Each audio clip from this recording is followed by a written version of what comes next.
உள்ளத்தால் நீளம் நிறைந்த மணிகண்டத்து ஈசனடியார் பெருமையினை எல்லா உயரும் தொலையெடுத்து தேசமைய திருத்தொண்ட தொகைமன் பணித்த திருவாளன் வாசமலர்மென் கழவணங்க வந்த பிறப்பை வணங்குவாம். தூக்கு சீர்திருத்தொண்ட தொகை விதி வாக்கினால் சொல்ல வல்ல பிரான் எங்கள் பாக்கிய பயனாம் பதிக்குறைவாள் செக்கிழார் அடி சென்னியிருத்துவாம். எல்லாம் வல்ல பெருமான் அருந்தரும் பன்னார்மொழி அவருடன் தன் நனாவுடையாருடைய திருவடியை வணங்கி அருந்தரும் பெரும் கருணை நாயுடவர் அவிநாசி அப்பருடைய திருவடி தாமர்களை மனமொழி மைகளாலை வணங்கி எம்பெருமக்கள் நாயன்மாருடைய பொன்னார் திருவடி தாமர்களை மனமொழி மைகளாலை வணங்கி உபயாசிரி சிவகோணி ஐயாவுடைய திருவடிகளை நில நினைந்து அடியாருடைய ஞானாசிரி பெருந்தகையாருடைய திருவடி தாமர்களை மனமொழி மைகளாலை வணங்கி எழுந்தருளி இருக்கக்கூடிய அடியார் பெருமக்களுடைய திருவடியில் எல்லாம் வணங்கி அமைகின்றேன். அன்பார்ந்த சிவனை சொற்களே, திருத்தொண்டர் புராணத்தில் இளையான்குடிமாற நாயனாருடைய புராணத்தை நம்ம சிந்தித்துக் கொண்டிருக்கிறோம். இளையான்குடிமாற நாயனாருடைய புராணத்தில் நாயனார் அடியார் பெருமக்களுக்கு அன்னம்பாதிப்பு செய்து நல்ல ஒரு குபேரனை போல வாழ்ந்து கொண்டிருந்த ஒரு காலத்தில்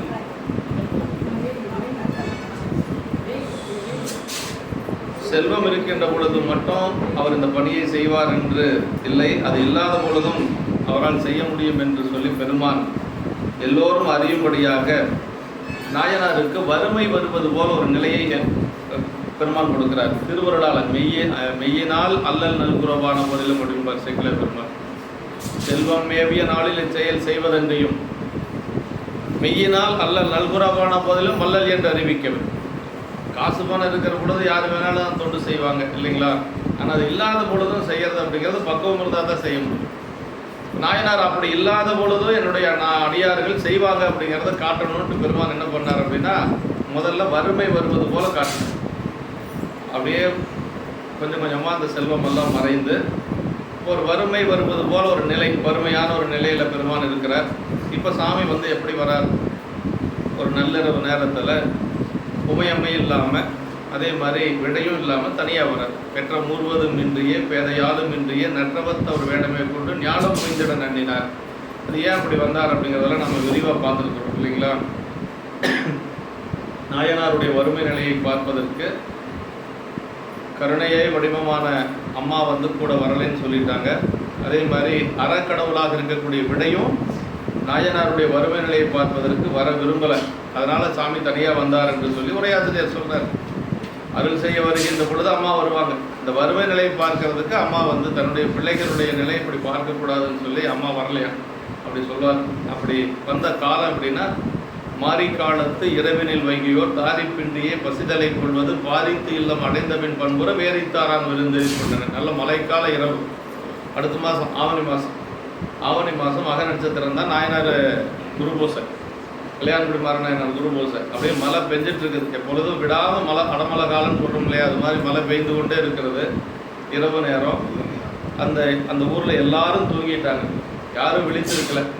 இவங்களுக்கு தூக்கம் வரல, ஏற்கனவே உணவு இல்லாதனால 2 நாள் சாப்பிடலை, அதனால் அவங்களுக்கு தூக்கம் வரலை. 2 பேர் மட்டும் தனித்தனியாக இருக்கிறாங்க. தாரிப்பின்றிய அப்படின்னா எந்த ஒரு ஆதரவும் இல்லாமல் அப்படி பசி மயக்கத்தில் இருக்கிறாங்க. அந்த நேரம் பார்த்து போய் கதவு தட்டுறார்.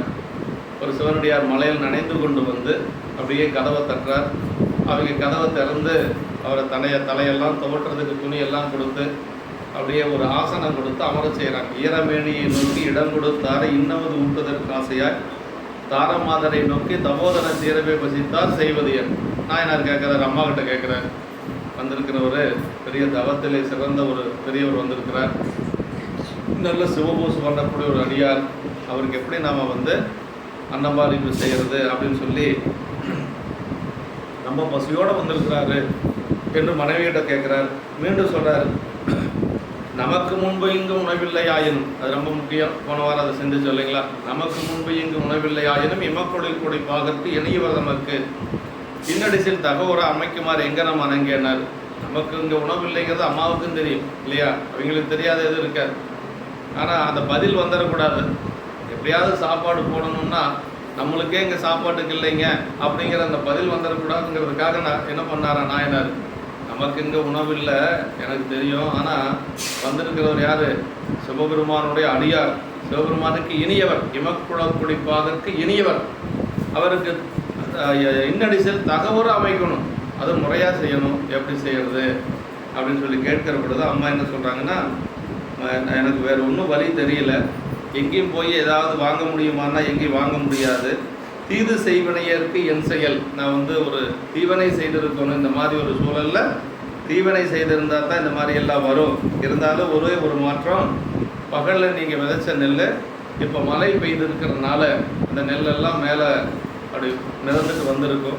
அதை அரித்து கொண்டு வந்து கொடுத்தா சேற்றையெல்லாம் அலம்பி அந்த உண்மையை போக்கி வறுத்து, அந்த நெல்லை வறுத்து உண்மையெல்லாம் போக்கி அரிசியாக்கி அதற்கு பிறகு வந்த அடியாருக்கு உணவு படைக்கலாம் அப்படின்னு சொல்லி ஒரு உபாயம் அம்மா சொன்ன உடனேயே என்ன செய்கிறாரு, உடனே வந்து அவர் வயலுக்குள்ளே போகிறார்.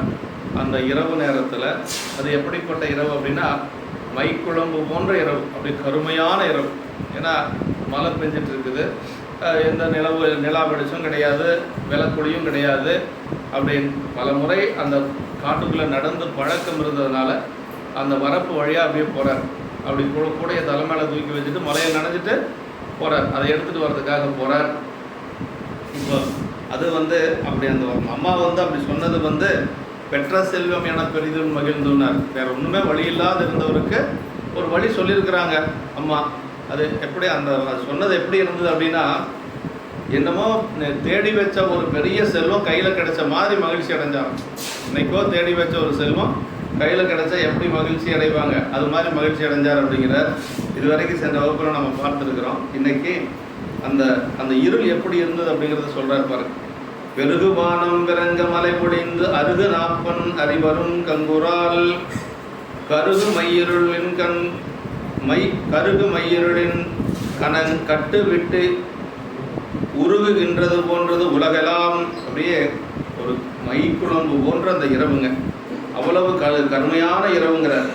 அதை வானவெளியிலே விளங்க வெறுமலை பொடிதலாலே பக்கங்களிலும் இடைவெளியும் அறிய இயலாதபடி, எங்கேயும் எதுவும் தெரியலை. நான் அப்படியே மழை பெய்து கொண்டே இருக்கிறது. இருண்ட நள்ளிரவானது கருகிய மை போன்ற இருள் கூட்டம் தனது செறிவு விட்டு உருகுகின்றது போன்று அந்நேரத்தை உலகெல்லாம் தோன்றியதாகவே என்று சொல்லி அப்படியே இந்த மைக்குழம்பு போன்ற அந்த இரவு நேரத்தில் நாயனார் கூடைய தலைமையில வைத்து கொண்டு அந்த நெல் விதைச்சாங்க இல்லைங்களா, அந்த காட்டுக்கு போறார். அதான் சொல்றார், உலகெல்லாம் தோன்றியதாகவே என்று சொல்லி சொல்றார். வானம் பிறங்க பெருகு மலை அப்படின்னார். அப்படின்னா வானம் ஆகாயம் அப்படியே மழை பெய்து கொண்டே இருக்கிறது. கருகும் மையரலின் கணம் கட்டு விட்டு உருகின்றது போன்றது அப்படின்னா, கருமையை செய்கின்ற கருமையுடைய அந்த மை போன்ற கருமை செறிவுடைய இருள் கூட்டம், மையும் கருமையும் கணமும் ஆகிய 3 அடைமொழிகளுடைய சொல்லி சொல்கிறாருங்க. அந்த இருள் அவ்வளவு கடுமையான இருள். அதனால் வந்து கருகும் மையிருளின் கணம் கட்டுவிட்டு உருகுகின்றது போன்றது என்று சொல்லி சொல்கிறார். அப்படி உலகலாம் என்று சொல்லி இந்த இடத்துல நாயனார், உலகலாம்ங்கிறது நமக்கு கிட்டத்தட்ட 15 இடங்களில் வருங்க. இந்த இடம் ஒன்று உலகலாம் அப்படிங்கிறது, இந்த இடம் இந்த உருகுகின்றது போன்றது உலகலாம். புராணம் ஆரம்பிக்கிறது உலகலாம் தானே, கடைசியை முடியறது உலகலாம் தானே. மொத்தம் 15 இடத்துல உலகலாம் அப்படிங்கிற சொல் வருது. அதில் ஒரு இடம் இந்த இடங்க உலகலாம் அப்படின்னு சொல்லி சொல்கிறாருங்க. அப்படி அந்த உண்மையை மறைத்து நின்ற ஆணவ நாயனார் புறப்பட்ட அந்த அரிய செயலினாலே உண்மையை மறைத்து நின்ற ஆணவ இருளின் செறிந்த வன்மையானது தனது கட்டுவிட்டு உலகமெல்லாம் உயிர்கள் நல்லுணர்ச்சி பெற காரணமாயினது என்பதோ ஒரு குறிப்பு. அது ஆன்மாக்களுக்கு இருக்கக்கூடிய அந்த ஆணவம் என்று சொல்லக்கூடிய அந்த அந்த அந்த கருமையானது அப்படி கட்டுவிட்டு உயிர்கள் வந்து நல்லுணர்ச்சி பெறுவதற்கு காரணமாக இருந்தது என்று சொல்லி நாயனாருடைய ஒரு இதையை சொன்னார். காரிட்ட ஆணவ கருவறையில் என்று சொல்லி தாய்மானவர் பாடுவது போல, ஆணவம் இருள் மலம் எனப்படும். ஆணவத்துக்கு வந்து என்ன சொல்லுவாங்க, இருள் மலம் அப்படின்னு சொல்லி சொல்லுவாங்க. பொதுவாக இருள் மலம்னா ஆணவ மலத்தை சொல்லக்கூடியது என்று சொல்லி சொல்லுவாங்க. அது கொஞ்சம் இந்த உலகத்தில் வந்து அது கொஞ்சம் கட்டுவிட்டு உருகுவது போல இருந்தது அப்படின்னு சொல்லி சொல்கிறாங்க. ஏன்னா நாயனார் வந்து நம்மெல்லாம் உய்யும்படியாக இந்த அடியார் அன்னம்பாலிமை செய்கிறார். உருகுகின்றது அன்பின் செயலாலும் இங்கு உணர்ந்து அனுபவிக்கத்தக்கதாம் என்று சொல்லி சொல்றார். அதாவது இந்த உண்மையை ஊன்றி காட்டுதல் பொருட்டு ஆசிரியர் சேக்கிழார் பெருமான் இறைவனார் தமக்கு எடுத்துக் கொடுத்த முதலாக உலகலாம் என்ற மகா மந்திரத்தை இங்கு அமைத்தார் கட்டுவிட்டு என்பது பாச நீக்க கருத்தினை குறிப்பது என்று சொல்லி. அப்படின்னா அயனார் இப்போ இந்த நள்ளிரவு நேரத்தில் வந்த அடியாருக்கு உணவு படைக்க போகிறார். விதைச்சனில் எடுத்துகிட்டு வந்து உணவு படைக்க போகிறாரு. அப்போ புறப்பட்டு போகக்கூடிய நேரம் இந்த மாதிரி நல்ல இரவு நேரம் மழை பெய்து கொண்டு இருக்குது. இப்போ அவர் புறப்பட்டதுனால அந்த ஆணவ மலம் என்று சொல்லக்கூடிய இருள் நமக்கு இருக்குது பாருங்க, அது கொஞ்சம் கொஞ்சமாக அப்படியே கட்டு விட்டு அந்த ஆணவ மலம் தேயுது அப்படின்னு சொல்லி சொல்கிறார். அப்படின்னா நம்மளுடைய பாசத்தை நீக்குவதற்காக இளையான்குடி மாறனாயனார் அவங்கெல்லாம் அவதரித்தது அதுக்கு தான். நம்மளுடைய பாசம் இருக்குது பாருங்க, அந்த ஆணவ மலம், அதை நீக்குவதற்காகத்தான் நாயன்மார்கள் அவதரித்தது. அவங்களுடைய எதுக்காக இதெல்லாம் நம்ம படிக்கணும்னா, அவங்களுடைய அந்த அருள் வரலாற்றை நம்ம படிக்கின்ற பொழுது நம்மளுடைய அந்த ஆணவ மலம் கொஞ்சம் நீக்கும். அவங்க எப்பொழுதும் நாம் நாயன்மாருடைய சிந்தனையிலே இருக்கணும். இளையான்குடி மாறனாயனார் அவர் மாதிரி அன்னம்பாலிப்பு செய்ய முடியாது நம்ம, இல்லைங்களா? எந்த நேரத்தில் வந்தாலும் செய்தார், இருக்கிற பொழுதுதான் செய்தார், அப்படின்னா இல்லாத பொழுதும் செய்ய போகிறார். அதுதான் இந்த புராணத்தில் நம்ம சிந்திக்க வேண்டியது. இப்படி என்னும் இவ்வுலகத்தவர் யாவரும் துண்ணெனும்படி தோன்றமும் தோன்றிடில் வண்ணன் இடைய மைக்குளம்பாம் என்று நன்னல் செய்யா நடு இருள் யாமத்து. நல்லா நடு இரவாயிருச்சு. அவர் வந்ததே இரவு நேரத்தில் தானே வர்றாரு. நல்ல இரவு நேரம் 12 மணிக்கு மேலே ஆயிடுச்சு. அதனை எண்ணுகின்ற இந்த உலகத்தவர் வேறு எவரும் துண்ணென நடுக்கமரும் வகை தோன்ற அவ்வாறு அந்த இருள் கண்முன்னே புலப்படும் காலத்தில் நீடிய வண்ணமுடைய மைக்குளம்பே இதுவாம் என்று கொண்டு வெளிப்புறப்பட இயலாதபடி இருள் செறிந்த நடுயாமன். அப்படின்னா எதுவுமே தெரியாது.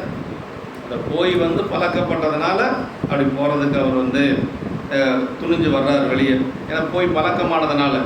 என்னும் இவ்வுலகத்தவர் அருட்செருவை நோக்காது இருட்செருவை நோக்கின்ற ஏனைய உயிர்கள் என்று சொல்லி வண்ணம் நெடிய மைக்குளம்பாவென இருள் தனது பரந்த நிலையின் மேலும் செறிவு கொண்டு குழம்பின் உருப்பெற்ற மையேயாம் என்று கருதி உட்புகாதபடி என்று சொல்லி சொல்றார். இப்படி அப்புறம் எப்படி அவர் போனார் அப்படின்னா, முன் நடந்து பழகியதாக பழக்கத்தின் குறிப்பின் வழியே அக்குறிப்பை என்று வேறு எவ்வித குறிப்பும் தமக்கு துணையாக கொண்டு செல்லுதல் இன்றி என்று சொல்லி சொல்றார்.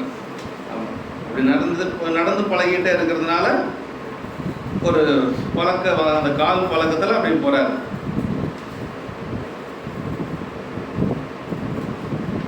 அடுத்தது உள்ளம் அன்பு கொண்டு ஊக்கவோர் பேரிடா கொள்ளம் முன்கவைத்து குறியின் வழி உள் உறங்கும் வயல் புகப் போயினார் வள்ளலார் இளையான்குடி மாறனார். இடத்துல வள்ளலார் இளையான்குடி மாறனாயனார் அப்படிங்கிறார்.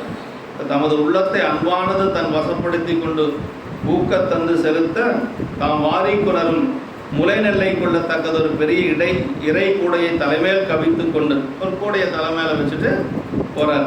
குறிவழியே சென்று நீர்ப்பறவைகள் தூங்கும் அந்த வயலுக்குள் புகுமாறு வள்ளலாராக இளையான்குடி மாறனாயனார் போயினார் என்று சொல்லி நாயனார் இப்போ அந்த வயலுக்குள்ள போறார். போய் அதையெல்லாம் அரித்து கொண்டு வருவதற்காக, அந்த நெல்லையெல்லாம் அரித்து கொண்டு வருவதற்காக இளையான்குடி நாயனார் உள்ள போறாருங்க. வள்ளலார் அப்படின்னாரு நாயனார். இந்த இடத்துல வள்ளலார்னர்.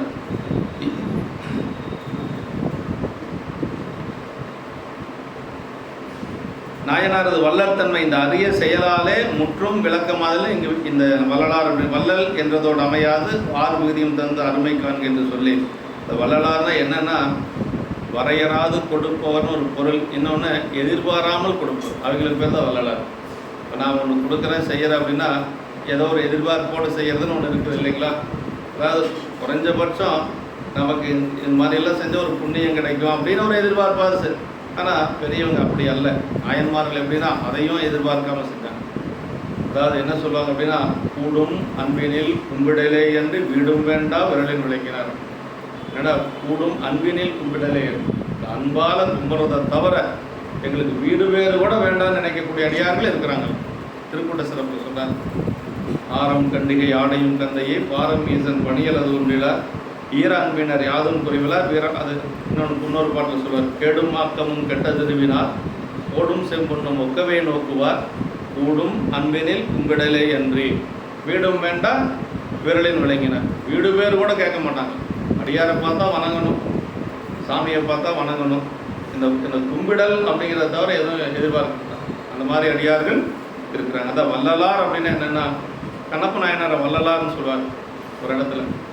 வள்ளல் அந்த மலை ஏறி போருகின்ற பொழுது வள்ளல் அப்படின்னு ஏன் வள்ளலார் நாங்கள் சொன்னார் அப்படின்னா, கண்ணப்ப நாயனார் ஏதாவது எதிர்பார்த்து செஞ்சார். கண்ணப்ப நாயனார் முக்தினே என்னன்னே தெரியாது. ஏதாவது தெரியுங்களா அவருக்கு ஒன்றும் தெரியாது. சாமி கிட்ட அன்பு செய்யணும். அது எப்படிப்பட்ட அன்பு? தாய் அன்பு இல்லைங்களா? ஒரு கன்றுக்குட்டிக்கு பார்த்து ஒரு தாய் பசு எவ்வளோ அன்பு வச்சுருக்கோமோ அவ்வளோ அன்பு வச்சுருக்கேன். ஏற்கனவே நான் அடியன் சொல்லியிருக்கிறேன். கண்ணப்ப நாயனார் புராணத்தில் மட்டும்தான் அந்த அன்பை சொல்லுகின்ற பொழுது கண்ணப்ப நாயனாரை தாய் பசுவாக, காலத்தினாதரை கன்றுக்குட்டியாக சொல்கிறார். மற்ற இடத்துல எல்லாம் சுந்தரரை பற்றி 3 இடத்துல சொல்கிறார். சுந்தரருடைய அன்பை பற்றி 3 இடத்துல சேக்கிழார் பெருமான் சொல்கிறார். 3 இடத்துலையுமே எப்படி சொல்கிறாருன்னா, சுந்தரர் கன்றுக்குட்டி, சிவபெருமான் தாய்ப்பசு. முதல்ல ஆட்கொள்ளுகின்ற பொழுது சொல்கிறார், ஈன்றான் கணைப்பு கேட்ட கன்று போல் கதறி அப்படின்னார் நம்பி. அதாவது ஆட்கொள்ளுகின்ற பொழுது வெண்ணெய் நல்லூரில் ஈன்றான் கணைப்பு கேட்ட அப்படின்னா தாய்ப்பசுவனுடைய அந்த ஓசையை கேட்ட கன்றுக்குட்டி போல மகிழ்ச்சி அடைஞ்சாலும். அங்கே போய் திருமலையில் சேருகின்ற பொழுது எப்படி போய் சேர்ந்தார் அப்படின்னா, சேனடை விட்ட கன்று கோவினை கண்டு அணைந்ததென காதலின் நின்று போற்றிய தனிப்பெரும் தொண்டரை நேரலை வளர்ப்பாகத்து ஒன்று மேனியர் உடனே வந்தனை என்றார் உலகுய அப்படின்னார். அது கடைசியாக போய் சேர்றது அங்கே அப்படின்றார். சேனடை விட்ட கன்று கோவினை கண்டு அணைந்தது. சேனடை விட்ட கன்றுனா தாய்ப்பசுவை பிரிந்த ஒரு கன்றுக்குட்டி மீண்டும் தாய்ப்பசுவை போய் சேர்ந்தா எப்படி போய் சேருமோ அந்த மாதிரி அப்படி அன்பா போய் அப்படி போனாராம். அப்படியே இவரும் அப்படி வேகமாக போனாராம். சாமியும் உடனே வந்தானே அப்படின்னா, அரூரா வா வா வா வா அப்படின்னு பெருமானும் அழைச்சாராம் அவர். ஏன்னா 18 வருஷம் பிரிஞ்சிருக்கிறார் இல்லையா? கைலாயத்தில் இருந்து 18 வருஷம் மண்ணுலகத்தில் இருக்கிறார் சுந்தரர். அதனால் சாமிக்கும் அந்த அன்பு இருந்தது, அவர்கிட்ட அந்த அன்பு இருக்குது. அதுதான் அந்த அன்புக்கு என்ன சொல்கிறார் அப்படின்னா, சுந்தரரை கன்றுக்குட்டியாக சொல்கிறார். அதே மாதிரி சிவபெருமான தாய்ப்பசுவாக சொல்கிறார். இது எல்லா பக்கம் சொல்கிறது. ஆனால் கண்ணப்ப நாயனார் புராணத்தில் மட்டும் கன்றகள் புனிற்றா போல்வார் காதலில் நோக்கி நின்றார் அப்படின்னு. கன்றகள் புனிற்றா போல்வார் அப்படின்னார். அப்படின்னா ஒரு கன்றை விட்டு ஒரு பசு மாடு கன்றுக்குட்டி போட்டிருக்குது. நாட்டு பசுவில் தான் அதில் பார்க்க முடியும். ஒரு நாட்டு பசு கன்றுக்குட்டி போட்டுச்சுன்னு வச்சுங்களேன், ஒரு நிமிஷம் கூட கன்றுக்குட்டி விட்டு பிரிஞ்சிருக்க. பக்கத்தில் யாரையும் விடாது. பயங்கரமாக சத்தம் போட்டு புசு புசுன்னு சத்தம் போட்டே இருக்கு. யாரையும் தொடர்றதுக்கு விடாது. இந்த கன்றுக்குட்டியை நக்கியே அதை சுத்தப்படுத்தி, அந்த கோலையெல்லாம் எப்படி சுத்தப்படுது? நக்கியே சுத்தப்படுத்தி பார்த்தவங்களுக்கு தெரியும் கன்றுக்குட்டி போட்டது. அந்த மாதிரி இப்போ கண்ணப்ப நாயனார் முதன் போய் சாமியை பார்த்தாரு, போய் கட்டி பிடிச்சாரு. அவர் இப்படியெல்லாம் சாமி இருக்கிறீங்களே, பசியோடு இருப்பீங்க அப்படியெல்லாம் சொல்கிறார். இந்த தனி காட்டில் தன்னந்தனியாக இருக்கிறீங்க, சாப்பிட்டாரா இல்லையா தெரியல இவர். அதனால் சாப்பாடு ஏதாவது ஒரு மிருகத்தினுடைய இறைச்சி கொண்டு வரலான்ட்டு போகிறாரு, திரும்பி வர்றாரு. ஏன் நம்ம போகிற நேரத்தில் ஏதாவது மிருகங்கள் ஏதாவது துன்பம் செஞ்சிருச்சுன்னா என்ன செய்கிறது? சாமிக்கு ஏதாவது ஆயிடுச்சுன்னா என்ன செய்கிறது? வேடுவர்கள் ஏதாவது நிறையா இருக்கிறாங்க, வேடுவர்கள் ஏதாவது செஞ்சுட்டாங்கன்னு என்ன செய்கிறது? இப்படியெல்லாம் சாமிக்கு துன்பம் வந்துருன்ட்டு போகிறது, திரும்ப வர்றது, போகிறது, திரும்ப வர்றது. ஆனால் போகாதுவிட்டால் சாமிக்கு பசியாக இருக்கும். சாமிக்கு எப்படி? அது என்ன சொல்கிறார்? இளைத்தனர் நாயனார் என்று ஈண்டச் சென்று எய்தி வெற்பின். சிவலிங்கத்தை பார்த்து நமக்கு என்றைக்காவது அந்த உணர்வு வந்திருக்குமா? சாமியை பார்த்து இழைச்சி போயிட்டீங்கன்னு யாராவது கேட்டிருப்பாங்களா? கேட்ட ஒரே ஒரு நாயனார் யாருன்னா கண்ணப்ப. அதுதான் அந்த இடத்துல என்ன சொல்கிறாருன்னா, கன்றகள் புனிற்றா போல்வார் அப்படின்னா, ஒரு கன்றுக்குட்டியை பிரிந்து போக மனமில்லாத தாய் பசுவை போல துடித்தார கண்ணப்ப. இதுதான் உண்மையான அன்புங்கிறது. நீங்கள் எத்தனை தான் திருமுறை படிங்க, எத்தனை தான் சாத்திரம் படிங்க, எத்தனை தான் புராணம் படிங்க, இந்த அன்பு வருமா? அந்த அன்பு வந்தாச்சுன்னா இது எதுவும் தேவையில்லை. அந்த அன்பு வருவதற்காகத்தான் அதெல்லாம் படிக்கணும் இல்லைங்களா? புராணம் கேட்குறது மற்றது எல்லாமே எதுக்குன்னா இறைவனிடத்தில் அன்பு வரணும். அதே மாதிரி அடியாரிடத்தில் அன்பு வரணும். இறைவனிடத்திலே அன்பு இல்லை, அடியாரிடத்துல அன்பு இல்லைன்னா படித்தது அத்தனை வேஸ்ட், ஒன்றும் பிரயோஜனமே இல்லை. கண்ணப்ப நாயனார் எதுவும் படிக்கலை. ஆனால் அவருக்கு எப்படி வந்தது அப்படின்னா, முன்பு செய் தவத்தின் ஈட்டம் அப்படின்னு சேர்க்கிறார். போன பிறப்பில் கொஞ்சம் செஞ்சுருக்கிறார் புண்ணியம், அந்த புண்ணியம்தான் அது. நம்ம முன்பு செய் தவத்தின் ஈட்டம் அப்படின்னு அந்த இடத்துல தான், அந்த ஒரே இடத்துல மட்டும்தான் சிவபெருமானை கன்றுக்குட்டியாகவும் கண்ணப்ப நாயனாரை தாய்ப்பசுவான்னு சொல்லக்கூடிய ஒரு இடம். வேறு எங்கேயும் பெரிய புராணத்தில் அந்த மாதிரி சொல்லலை. அதுதான் அந்த வள்ளலார் அப்படின்னு அந்த இடத்துல சொல்கிறார். கண்ணப்ப நாயனார் வள்ளலார் அப்படிங்கிற எதிர்பாராத அன்புங்க. காலத்தினாதர் ஏதாவது கொடுப்பாருன்னா அவர் செஞ்சார் இல்லை. அப்படியெல்லாம் செஞ்சால் முக்தி கிடைக்குன்னு அவருக்கு ஏதாவது தெரியுமா? முக்தினா என்னன்னே தெரியாது அவர். யாருக்கு? கண்ணப்ப நாயனார். பார்த்தாரு, அன்பு வந்தது, பிரியறதுக்கு மனசு இல்லை, அப்படி அன்பு செய்கிறார். அதான் அவனுடைய வடிவெல்லாம் நம்பக்கல் அன்பென்றும் அவனுடைய அறிவெல்லாம் நமையறியும் அறிவென்றும் அவனுடைய செயலெல்லாம் நமக்கினியவாம் என்றும். யார் சொன்னார்? காலத்தினாதரே சொல்றார் சிவகோசரியார்கிட்ட. அவனுக்கு அன்பு தான் வடிவம், அன்பு தான் வடிவம். அவன் என்னை அறியக்கூடிய அறிவு ஒன்று தான் அவனுக்கு இருக்கக்கூடிய அறிவு, வேறு ஒன்றும் கிடையாது. அவனுக்கு என்ன தெரியும்? என்ன தெரியும்? அவனை கூட தெரியாது. அவரை பற்றி நினைவே தான் அவருக்கு இல்லை. அப்படி நினைவு இருந்திருந்தால் அதே காட்டில் தான் கண்ணப்ப நாயனார் இருக்கிறாரு, அதே காட்டில் தான் காலத்தினாதர் இருக்கிறார். என்ன சொன்னார்? வெம்மர குடத்து வந்த வேட்டுவ சாதியார் போல் கைமலை கரடி வேங்கை அரிதிரு கானந்தனில் உம்முடன் துணையாயுள்ளார் ஒருவரும் இன்றி கேட்டேன் இம்மலை தனியே நெருங்கி இருப்பதே என்று நெய்வார் அப்படின்னார். சாமியை பார்த்த உடனே என்ன நினைச்சாரா? இந்த மாதிரி ஒரு காட்டில் தன்னந்தனியாக இப்படி இருக்கிறீங்களே, இங்கே வந்து யார் இருப்பா? வேடுவர்கள் தானே இப்படி இருப்பாங்க. இங்கே என்ன இருக்குது? சிங்கம் இருக்குது, புலி இருக்குது, கரடி இருக்குது. அதே காட்டில் தான் இவர் இருக்குது. இவர் பெரிய அப்படியே படைப்பலத்தோடவெல்லாம் ஒன்றும் இல்லை. அதே காட்டில் தான் இவர் இருக்கிறார். அதனால் நமக்கு துன்பம் வரணும் அவருக்கு அந்த நினைவு இல்லை. ஆனால் சாமிக்கு துன்பம் வந்துடுமே. சாமிக்கு துன்பம் வந்தால் என்ன ஆகும்? அதனால் தன்னுடைய நிலை மறந்தார். தன்னை மறந்தால் தன் நாமம் கெட்டால் தலைப்பட்டால் அங்கே தலைவந்தாலே அங்கே தான் பார்க்க முடியும். முன்னம் அவனுடைய நாமம் கேட்டால் மூர்த்தி அவனுக்கு வண்ணம் கேட்டால் பிள்ளை அவனுடைய ஆரூர் கேட்டால் பெயர்த்தும் அவனுக்கு பிச்சியானால் அன்னையும் அத்தனையும் அன்றே நேர்த்தால் தன்னை மறந்தால் அகன்றால் அகனிடத்து ஆச்சாரத்தை தன்னை மறந்தால் தன் நாமம் கெட்டால் தலைப்பட்டால் அங்கே தலைவந்தாலே அப்படின்னார். அப்பர் சாமிகள் தன்னை ஒரு பெண்ணாகவும் பெருமானை வந்து தன்னுடைய காதலனாக வைத்து பாடிய அகத்துறை பாடல். அந்த மாதிரி அகத்துறை பாடல் நிறைய. அது அன்பு மீது ஊர்ந்தால் வரக்கூடிய அன்பு, எல்லாத்துக்கும் மேலே வரக்கூடிய அன்பு. அதாவது இப்போ சாதாரண நம்ம அன்பு செய்கிறோம் இல்லையா, அதுக்கு மேலே தலை அன்புன்னு சொல்கிறோம் இல்லைங்களா, அப்படி வந்தால் அப்படி நாயகன் நாயகி பாவனை அப்படிங்கிறது சைவத்தில் இருக்குது. வள்ளலார் நிறைய பாடியிருப்பார். நாயகன் நாயகி பாவனை அப்படிங்கிறது நம்ம வந்து காதலி ஆண் பெண் எல்லாரும் ஒன்றே தான். இதில் ஆன்மா தனியாக பெண் ஆன்மா தனியாக கிடையாது. மொத்தம் ஆன்மாக்கள் எல்லாமே பெண்கள் தான். இறைவன் ஒருவன் தான் ஆண். பொன்வண்ண தந்தாதியில் ஒரு பாட்டு இருக்குது. ஈசனைக்கான பலிகொடு செற்ற இவளோர் பேயனை காமுற பிச்சி கொள்ளாம் என்று பேதையர் முன் தாயென்னை ஈர்ப்ப தமியன் தளர அத்தால் சடையோன் வாயென்னை புள்ளை என்றான் இமைகள் விண்டன வாட்கண்களே அப்படின்னு ஒரு பாட்டு இருக்குது. சிரமான் பெருமாள் நாயனார் பொன்வண்ண தந்தாதியில் பாடுறார். பொன்வண்ண தந்தாதியில் எப்படி பாடுறாருன்னா, சிவபெருமான் வந்து காதலன், ஒரு பக்குவமான ஒரு ஆன்மா, பெருமான் மேலே அளவற்ற அன்பு கொண்ட ஒரு ஆன்மா, அதை பெண்ணாக எடுத்துக்கிறார். சாமி வந்து பிச்சை எடுத்துகிட்டு வர்றார். பிச்சாடனர் ஒரு கோலம் இருக்கு இல்லையா, அவருடைய மூர்த்தங்களில் பிச்சாடனர் உண்டு. பிச்சாடனர் கோலத்தில் வந்து பிச்சை எடுத்துகிட்டு இருக்கிறாரு. எல்லா பெண்களும் வந்து தெருவில் பிச்சை போட்டுருக்குறாங்க. இவளும் போய் பிச்சை போடுறதுக்கு போனான்.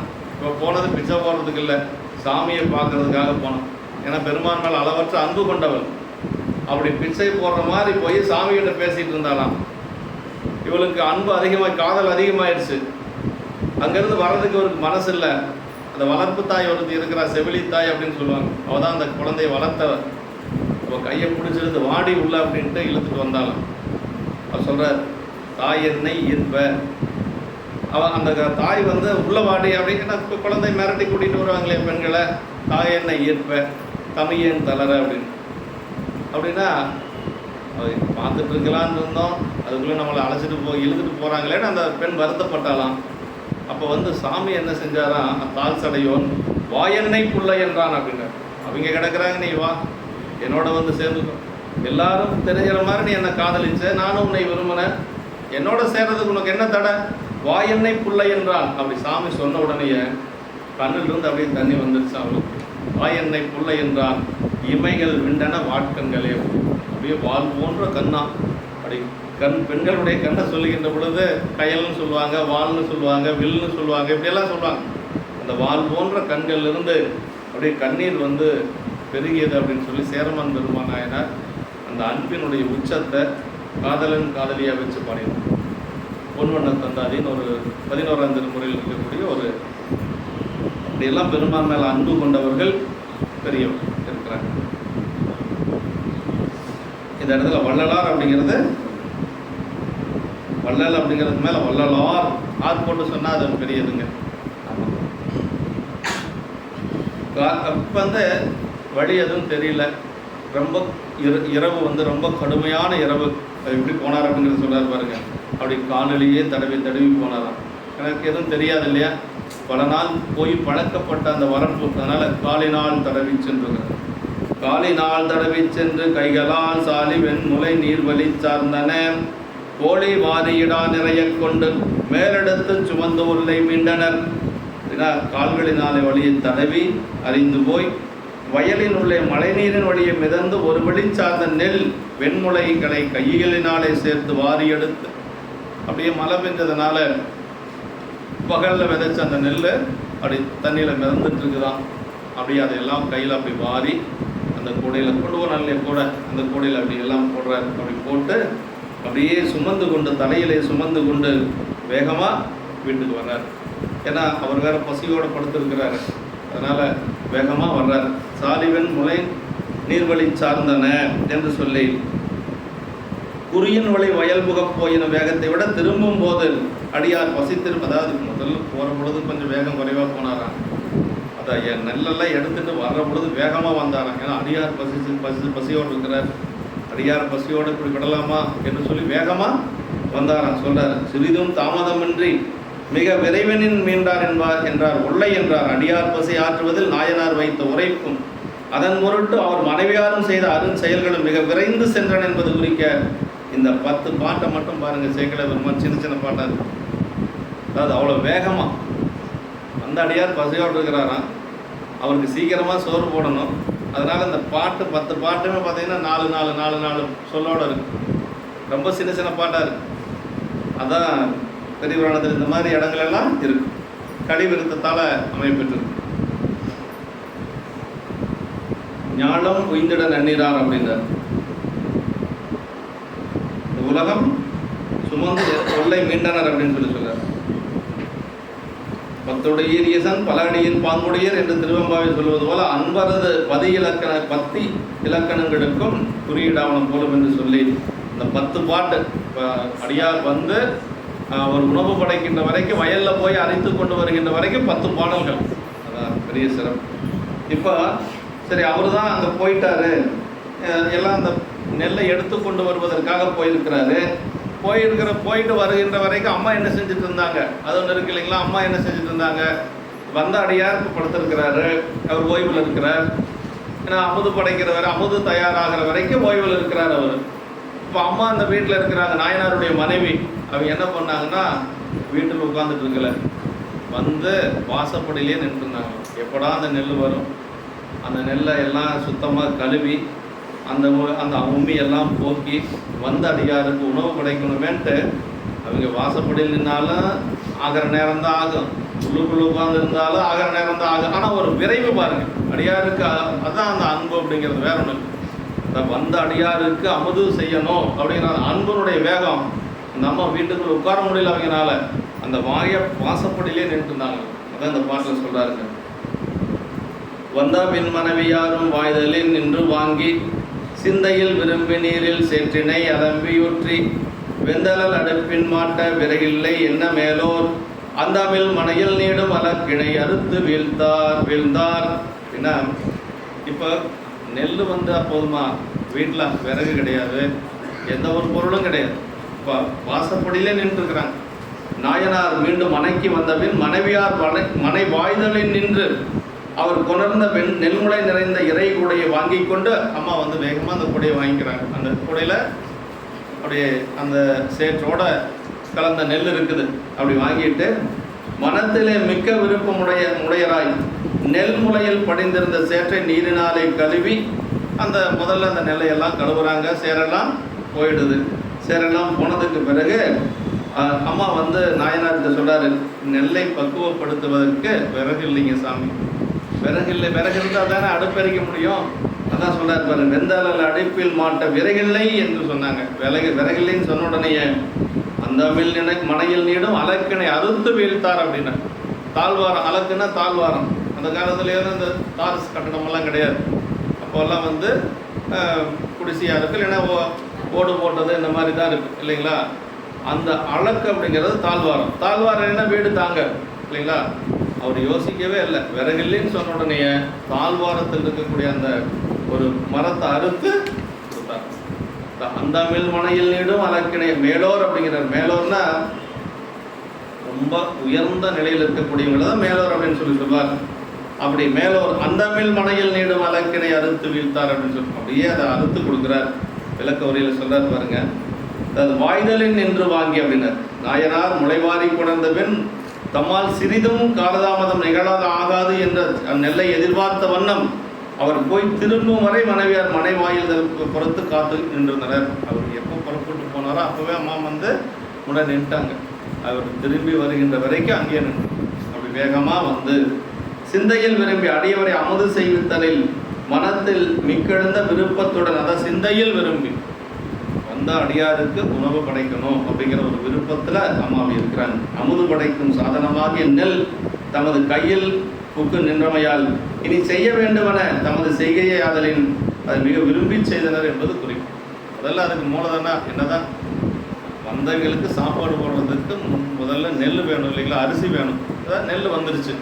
நெல் வந்தோடனே அம்மாவுக்கு வந்து சரி ஒரு நம்பிக்கை வந்துருச்சு, சரி எப்படியும் சாப்பாடு போட்டுடலாம் அப்படின்னு சொல்லி அதற்கான வேலைகளை வேகமாக செய்யணும். அது விருப்பத்தோடு செய்கிறாங்க, அதான் ரொம்ப முக்கியம் இல்லைங்களா.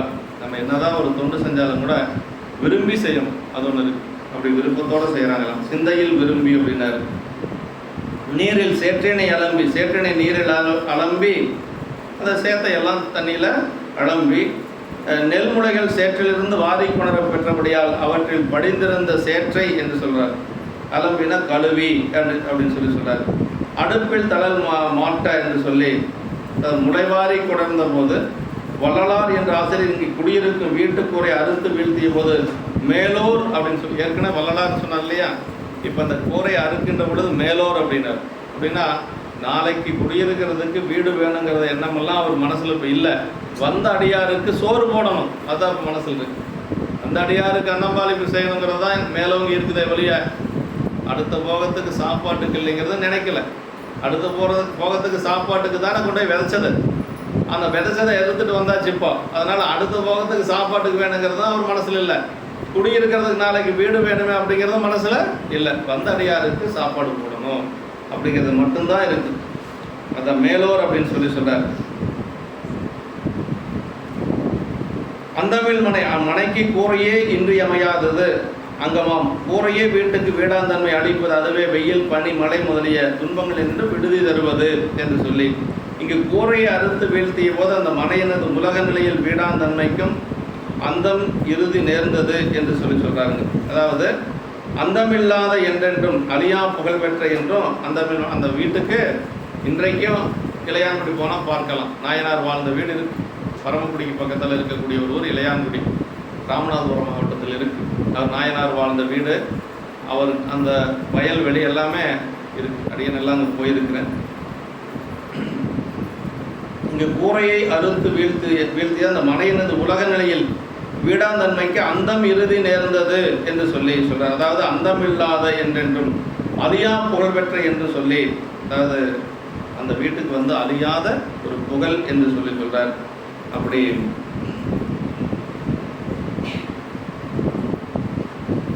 நாயனார் வந்து இதெல்லாம் எப்படி செய்கிறாருன்னா அன்போடு செய்கிறாங்க. 2 பேரும் கணவன் மனைவி 2 பேரும் அன்போடு செய்கிறாங்க. 10 கோலாம் அவர் பாம்பின் கண் பாம்பின்கள் 10 கோலாம் எயிரும் தெரிந்துங்கனை 10 கோலாம் அவர் காயப்பட்டாங்களே 10 கோலாம் அடியார் செய்கைதானே என்று சொல்லி, அடியார்களுக்கு 10 செய்கை என்று சொல்லி தசகாரியத்தில் 10 கோலாம் அப்படிங்கிற நாவுக்கரசு பெருமானுடைய அந்த 1 பதிகத்தில் 10 கோலாம் அப்படிங்கிறது என்னென்னா அடியாருடைய செய்கைகள் 10 அப்படின்னு சொல்லி அதில் வரும். அந்த அந்த வகையில் வந்து அடியாருடைய அந்த நிலை, நாயனாருடைய நிலை அப்படி இருக்கு. அடுத்து வந்து இப்போ விறகு வந்துருச்சு, விறகு வந்தாச்சு, அடுப்பில் மூட்டி என்ன இப்போ அந்த நெல்லையெல்லாம் என்ன பண்ணுவாங்க, அதெல்லாம் வறுத்து உண்மையெல்லாம் போக்கிடுவாங்க, சாப்பாடு தயாராகிடுச்சு. சாப்பாடு தயாராகிடுச்சுன்னா போதுமா? காய்கறி எல்லாம் வேணும். அதுக்கு ஒன்றும் வழி இல்லை. அதான் அம்மா கேட்க போகிறாங்க. இப்போ முறித்தவை அடுப்பில் மாட்டி முளைவித்து பதமுன் கொள்ள வருத்தவின் அரிசியாக்கி வாக்கிய உலையில் பெய்து வெறுப்பிளின் அடிசில்லாக்கி மேம்படு கற்பின் மிக்கார் கறிக்கினி என் செய்வோம் என்று இறைஞ்சினார் கணவனாரை. ரொம்ப அருமையான இறங்கு. காய்கறி இல்லை, எப்படி சாப்பாடு போட முடியும்? அதை எப்படி கேட்டாங்கன்னா இறைஞ்சினார். ரொம்ப அருமையான இடங்கு. இந்த காய்கறி இல்லைன்னா எப்படி கேட்பாங்க? காய்கறி ஒன்றும் இல்லை, எப்படிங்க சோறு போடுறது? அப்படி தானே கேட்பாங்க, அப்படி தானே கேட்கணும் கணவனை. ஆனால் அம்மா அப்படி கேட்கல. காய்கறி இல்லைங்க சாமி, வந்தடியாருக்கு எப்படிங்க சோறு போடுறது அப்படின்னு சொல்லி இறைஞ்சினார் கணவனார். அப்படிங்கிறது ரொம்ப அருமையான இடங்க. இறைஞ்சுதல் அப்படின்னா ரொம்ப பணிவாக, ரொம்ப பிஞ்சு கேட்குறோம். இறைஞ்சுதல் அப்படிங்கிறது ரொம்ப அருமையான இடங்க. இந்த முறித்தவை அடுப்பில் மாட்டினார். அவ்வாறு வெட்டி வீழ்த்தி அந்த கூரை வரிச்சுகளை முறித்த அடுப்பிலே நெருப்பு மூட்டி அதில் நெல்முளைகளை பதமாக வறுத்த பின்னர், அப்படி நெல்லையெல்லாம் பதமாக வறுத்து அப்புறம் அந்த உண்மையெல்லாம் போக்கி அரிசியாக்கி இப்படியெல்லாம் சாப்பாடு போட முடியுமான்னு நினச்சி பார்க்கணும். நம்ம இருக்கிற அரிசி எடுத்து செய்கிறதுக்கே நம்மளுக்கு எத்தனையோ சிரமங்கள் இருக்குது இல்லைங்களா? ஆனால் இப்படியெல்லாம் அரிசியாக்கி அந்த சாப்பாடு ரெடி தயாராகிடுச்சு. அப்போ அடுத்தது என்ன? குழம்புக்கு வழி வேணும் இல்லைங்களா? அது காய்கறி எல்லாம் வேணும். அது இல்லை அப்படின்னு சொல்லி அம்மா கேட்குறாங்க. அப்படி சிறிதும் வெறுப்பில் கிடந்தராத வண்ணம் இனிய அமுது சமைத்து வைத்து அதன் பிற மிகச் சிறந்த கற்பின் திறத்திலே மேம்பட்ட மனைவியார். அதான் கற்பின் மிக்கார், மேம்படு கற்பின் மிக்கார் அப்படின்னார். கறிக்கினி என் செய்வோம் என்று இறைஞ்சினார் கணவனாரை என்று சொல்லி, அப்படி கறி வகைகளுக்கு நீ என்ன செய்வோம் என்று சொல்லி, அது ஒரு இருக்குதா இல்லையா அப்படிங்கிறது ரெண்டாவது. வீட்டில் ஒரு அடியார் வந்தால் கணவன் மனைவி 2 பேரும் எப்படி இணைந்து அந்த தொண்டு செஞ்சாங்க அப்படிங்கிறத இந்த சரீரத்தில் நம்ம பார்க்கணும். கணவன் மனைவி 2 பேரும் சேர்ந்து இவர் ஒரு யோசனை அம்மாவை கேட்குறாரு, அம்மா ஒரு யோசனை இவரை கேட்குறாங்க. இப்படி ஒவ்வொன்றும் பார்த்தீங்கன்னா அது ஒரு கான்வர்சேஷன் மாதிரி இந்த பகுதி இருக்குது, ஒரு உரையாடல் மாதிரி. அதுதான் வந்து அது ஒரு பக்குவமான ஒரு இல்லறம் அப்படிங்கிறது இங்கே தான் நாம் பார்க்க முடியும். இப்போ வந்ததுலேருந்தே அப்படி தானே, என்ன எப்படி சாப்பாடு போடுறதுன்னு மனைவி கேட்குறாரு. அம்மா சொல்கிறாங்க, எனக்கு ஒன்றும் தெரியலைங்க சாமி, ஏதோ நேற்று விதைச்ச நெல் காட்டில் இன்றைக்கி மழை பெஞ்சதுனால மிதந்துட்டு இருக்கோம், அடித்து கொண்டு வந்து கொடுத்தா நான் தக்கவாறு சமையல் செஞ்சு போடுறேன் அப்படின்னு சொல்லி சொல்கிறாங்க. அதே மாதிரி கொண்டு வராரு. அதை வச்சு அடுப்பெரிக்கிறதுக்கு விறகு இல்லை. அம்மா கேட்குறாங்க, விறகு இல்லைங்களே அப்படின்னு சொல்லி கேட்குற உடனே அப்போ அந்த தாழ்வாரத்தை அறுத்து கொடுக்குறார். அதையே வைத்து அரிசி ஆக்கிடுறாங்க. சாப்பாடெல்லாம் தயாராகிடுது.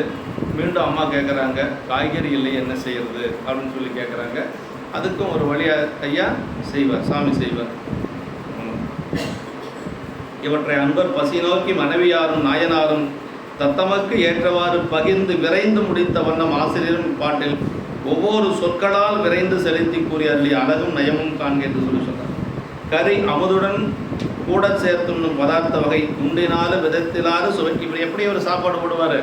4 வகையான உணவு, 6 வகையான சுவை இல்லையா? அது சுவையோட 4 வகையான உணவு. அது 4 வகையான உணவு, 4 வகையான இது எப்படி இதில் போட முடியும் அப்படின்னா அதுலேயே போட்டிருக்காங்க. தண்டு தனியாக, இலை தனியாக, அப்புறம் 2 கடைஞ்சு போடுறது, கீரை பொரியல் செய்கிறது, இப்படி 4 வகையாக அதை செஞ்சுருக்கிறாங்க. அந்த கீரையை வைத்துக்கொண்டு 4 வகையான உணவு செய்திருக்கிறாங்க. அதான் உண்டினாலு விதத்திலாறு சுவை திறத்தில். காரைக்காலமையார் புராணத்தில் கரியமுதன் புதவாதை திருவமுது கைகூட அப்படின்னு காரைக்காலமையாருடைய வீட்டுக்கு ஒரு அடியார் வந்துடுறாரு. அது வந்த நேரம் ஒரு மதிய நேரம், ஒரு 12 மணி அந்த மாதிரி. ரொம்ப பசியோடு அது வந்ததுனால முதல்ல சாப்பாடு மட்டும்தான். எப்போவுமே அந்த காலத்தில் முதல்ல சாப்பாடு வச்சுருவாங்க. யாராவது இந்த மாதிரி அவசரமாக பசியாக வந்தாங்கன்னா சாப்பாடு எதோ இருக்கிற குழம்போ அல்லது தயிரோ மோரோ ஏதோ இருக்கிறத போட்டு பசி ஆக்குறது. அது மாதிரி அந்த காலத்தில் அப்படி தான் செய்வாங்க. முதல்ல சாப்பாடு வச்சுருவாங்க, அதற்கு பிறகு மற்றதெல்லாம் செய்கிறது அப்படின்னு. இப்போ நாமெல்லாம் அப்படி இல்லை, முதல்ல எல்லாம் செஞ்சுட்டு கடைசியாக சாப்பாடு. ஏன்னா ஆறி போயிடும் இல்லையா, அதனால் கடைசியாக சாப்பாடு. ஆனால் அந்த காலத்தில் அப்படி அல்ல, முதல்ல சாப்பாடு வச்சுருவாங்க. அப்படி தான் காரைக்கிழமையார் செய்கிறாங்க. வந்த அடியாருக்கு கரியமுதுன்னு உதவாதே திருமுது கைகூட. கரியமுது அப்படின்னா காய்கறியோட. அதெல்லாம் வைக்கிறதுக்கு நேரம் இல்லை. வந்தவர் ரொம்ப பசியோடு இருக்கிறார். பசியோடு இருக்கிறதுனால அவர் பசி போகணும். அதனால் இதெல்லாம் செய்கிற அளவுக்கு அவருக்கு இல்லை, அந்தளவுக்கு இல்லை, அவர் பசி, ரொம்ப பசி. அதனால் வெறும் சாப்பாடு, இருந்த குழம்போ அல்லது தயிரோ ஏதோ ஒன்று போட்டு அம்மா காய்கறி எல்லாம் செய்கிறதுக்கு நேரம் இல்லைன்னு சொல்லி போடுவோம். ஆனால் நாயனார் அப்படி அல்ல, எல்லாமே செஞ்சு தான் போடுவாங்க. 4 வகையான உணவு சொல்லியிருக்கிறார். கறி அமுதுடன் கூட என்று சொல்லி சொல்கிறார். என் செய்வோம் என்று இறைஞ்சினார் கணவனாரை என்று சொல்லி சொல்கிறார். இறைஞ்சுதல் அப்படிங்கிறது ரொம்ப முக்கியமான ஒரு இடங்க. இறைஞ்சுதல், என் செய்வோம் என்று இறைஞ்சி திறவே பசித்தால் செய்வது என் அப்படின்னு எல்லாம் கேட்டவர் இன்னடி தகவல் அமைக்குமாறு எங்கன மனங்கே என்று சொல்லி எல்லாம் கேட்குறாங்க. இப்படி கறிக்கினி என் செய்வோம் என்று இறைஞ்சினார் கணவனார் என்று இந்த இரு பெருமக்களும் ஒன்று கூடி நடத்திய இல்வாழ்க்கை திறனும் அடியார் பூசை செய்தலில் இருவர் மனமும் ஒன்றித்து கூடி நிகழ்ந்த ஒருமைப்பாடும் நன்கு புலனாகும். 2 பேரும் ஒரே மாதிரி மனதோடு இருந்து அந்த தொண்டு செய்கிறது அப்படிங்கிறது ஏதோ ஒரு குடும்பத்தில் தான் இருக்குது. எல்லா குடும்பத்திலும் ஒன்றா கணவனுக்கு ஈடுபாடு இருக்கும், இல்லைன்னா மனைவிக்கு இருக்காது, இல்லை மனைவிக்கு இருந்தால் கணவனுக்கு இருக்காது, 2 பேருக்கு இருந்தால் அங்கே ஒன்றும் இருக்காது. அந்த மாதிரி எல்லாம் இருக்குது இல்லைங்களா? ஆனால் எல்லாம் சேர்ந்து இருக்கிறது ஒரு சில குடும்பத்தில் தான் அந்த மாதிரி இருக்குது. காதல் இருவர் கருத்து ஒருமித்து ஆதரவு பட்டதே இன்பம் என்று சொல்லி பின்னாடி வந்த புலவர்கள் பாடுவது போல 2 பேரும் இல்லதென் இல்லவன் மாண்பானால் உள்ளது என் என்று சொல்லி இல்லவன் மானாக்கடை என்று சொல்லி வள்ளுவ பெருமான் சொல்வது போல இந்த உயர்ந்த குறிக்கோளோட வாழ்ந்திருக்கிறாங்க நம்முடைய நாயன்மார்கள் என்று சொல்றது. இவ்வுயர் குறிக்கோள்களை உட்கொண்ட இல்வாழ்க்கை இகத்தும் பரத்தும் உயர்வு தருவது என்று சொல்லி சொல்றார். இறைஞ்சினார்னா வணங்கி கேட்டனர், இறைஞ்சினார் கணவனார் என்பது ஒரு புதுமையாக காணப்படும் என்று சொல்லி மனமார்ந்த உண்மை ஒழுக்க நிலை குறித்தொழிந்த பழைய வழக்கு என்று சொல்லி சொல்றார். இறைஞ்சுதல் அப்படிங்கிறது ரொம்ப கெஞ்சி கேட்கறதுங்க சொல்றார். வழி வரும். இப்போ அம்மா கேட்டாங்க, இவர் நாயனார் என்ன செய்கிறார் அப்படின்னா, அந்த கொல்லை பக்கத்தில் அவர் வீட்டுக்கு பக்கத்தில் ஒரு வயல் இருக்குது. அந்த வயலில் கீரையெல்லாம் முளைப்பு கீரையாக இருக்குது. அந்த முளைப்பு கீரை தான் அவருக்கு தெரிஞ்சது, அது ஒன்று தான். அந்த முளைப்பு கீரையை பிடுங்கிறதுக்காக போகிறார். அந்த கீரையை போய் பிடுங்க போகிறார். அந்த கீரையை பிடுங்கிறது எப்படி இருக்குது அப்படின்னா, ஆணவ மலத்தையே வேரோடு பறிப்பது போல் இருந்ததுதான். நாயனார் தன்னுடைய ஆணவ மலத்தை வேரோடு பறிப்பது போல இருந்தது. ஆணவ மலம் மட்டுமல்ல, அதற்கு வேறாக இருக்கக்கூடிய மூலகர்மம் என்று சொல்லக்கூடியது, நம்ம வினைகளுக்கெல்லாம் மூலமாக இருக்கக்கூடிய மூலகர்மம், இதை அப்படி பறித்த மாதிரி இருந்ததுன்னு இந்த பாட்டில் சொல்றார். வடிவரும் இழைப்பினோடும் வருந்திய பசியினாலே அடிவுருமையன் என்ற அன்பினில் பொழிந்து சென்று குளி நிரம்பாத புன்சை குறும்பையில் தடவி பாச படி முதல் பறிப்பார் போல பறித்தவை கறிக்கு நல்க. அப்படியே வேரோடு பிடுங்கிறார். அப்படி பிடுங்கியது எப்படி இருந்ததுன்னா, அவருடைய பாசத்தை எல்லாம் அப்படி பிடுங்கினது போல இருந்தது என்று சொல்லி சொல்றார் இந்த இடத்துல. வடிவரும் இழைப்பினோடு வழிவந்ததெல்லாம் இழைப்பினுடனே அதன் முன்னரே வருந்திய பசியினாலே எனது ஐயன் வருந்தும் என்கின்ற அன்பினில் கிளர்ந்து சென்று, இப்படி பசியோடு படுத்திருக்கிறாரே, நம்ம இவ்வளவு காலதாமதம் பண்ணுறோமே என்று சொல்லி கொஞ்சம் வருத்தப்படுறார் நாயனர். அப்படியே வருத்தத்தோடு சென்று அதையெல்லாம் அந்த அன்பினில் கிளர்ந்து சென்ற தமது கொள்ளையிலே முளைக்க வைத்த புலிகளில் நின்றும் மேலே கிளம்பும் பருவமுறாத சிறிய இலைக்கறி பயிர்களை, அதுவும் வெளிச்சம் கிடையாது, அப்படி கையில் தடவி பார்க்குறார். அந்த எந்தெந்த பயிரெல்லாம் கீரை முளைத்தது அப்படின்னு தெரிஞ்சுக்கிறார். அதையெல்லாம் அப்படியே ஒவ்வொன்றாக பிடுக்கிறார். அதான் சொல்கிறார். அப்படி அந்த பருவமுறாத சிறிய இலைக்கறி பயிர்களை கையினால் தடவி பாச பழிமுதலை அறவே பறிப்பவர் போல் அவற்றை வேரோடும் பிடுங்கி கறிக்காக மனைவியார் கையில் கொடுக்க. அப்படியே அந்த கீரையெல்லாம் வேரோடு பிடுங்கி கொண்டு முளைப்பு கீரை, அந்த கீரையெல்லாம் அப்படி பறித்து பிடுங்கி கொண்டு கொடுக்குறார். அது பிடுங்கிறது எப்படி இருந்தது? ஆணவ மலத்துக்கு வேறாக இருக்கக்கூடிய மூலகர்மத்தையே பிடுங்கியது போல் இருந்தது என்று சொல்லி சொல்றார். அதான் சொல்றார் இந்த இடத்துல, பழிமுதல் பாச பழிமுதல் பறிப்பார் போல பறித்தவை கறிக்கு நல்க. ரொம்ப அருமையான ஒரு இடங்க. அப்படி தன்னுடைய பாசத்தை பழிப்பது போல என்று பிடுங்குவது போல அப்படின்னு சொல்லி சொல்றார். வழிவரும் இழைப்பு, வழிவருதலாலுள்ளதாக இழைப்பு அயற்சி. எனவே உள்ளும் புறமுமாக இருவழியானும் அடியவர் வருந்தினார் என்று அவர்வான் சென்ற அன்பு காரணமாக நாயனார் கவலை கொண்ட அருமைப்பாடு. ஏன்னா ரொம்ப தூரம் நடந்து வந்திருக்கிறாரு, அது மட்டுமல்ல பசியோடு இருக்கிறாரு. இப்போ இரவு 12 மணிக்கு மேலே வேற ஆகி போச்சு. இந்த நேரத்தில் இப்படி பசியோடு அவர் விட்டுட்டோமே அப்படிங்கிற ஒரு வருத்தம், சீக்கிரமாக செய்யணுங்கிற ஒரு வேகம், வருந்திய வழிவரும் அயற்சி என்று சொல்லி சொல்கிறாருங்க. உள்ளும் புறமுமாக இருவழியானும் அடியவர் வருந்தினார் என்று அவர்வால் சென்ற அன்பு காரணமாக நாயனார் கவலை கொண்ட அருமைப்பாடு குறித்தது. உள்ளும் புறமும் 2 வழி. வெளியில் நடந்து வந்தார், உடல் தளர்ச்சி, உள்ளுக்குள்ள பசி, 2 வருத்தம் அவருக்கு இருக்குமேன்னு சொல்லி ரொம்ப வருந்துறார். வழிவரும் அயற்சி செய்வதற்கு முன்னரே உள்நின்று வருத்தம் செய்த என்று சொல்லி சொல்றார். ஐயன் அப்படின்னா பெரியோன்னு அர்த்தங்க. ஐயன் அப்படின்னு சொல்லி இந்த இடத்துல அழிவுறும் ஐயன் என்னும் அன்பினில் பொழிந்து சென்று பெரியவர்களுடைய பெருமையுடைய ஒரு அடியார் வந்து இப்படி இருக்கிறாரே என்று சொல்லி வருந்தனர். அன்பினில் பொழிந்து சென்ற அன்பு நிறைதலால் மிக கிளர்ச்சியுடன் விரைந்து போய் இது நாயனார் பயிர்களை பறிப்பதற்கு சென்ற விரைவினையும் அதுபோல் அவரது மனநிலையும் குறித்தது. ஒவ்வொரு கணமும் அடியவர் பசி அதிகரித்தலின் புறார்களாக இவ்விருவரும் செய்த செயல்களின் தன்மை குறித்து ஒவ்வொரு நேரமும் ஒவ்வொரு கணப்பொழுதும் அவங்களுக்கு மனசுக்குள்ள என்ன இருக்குதுன்னா, அடியார் பசியோடு இருக்கிறார், சீக்கிரமாக சாப்பாடு போடணும்.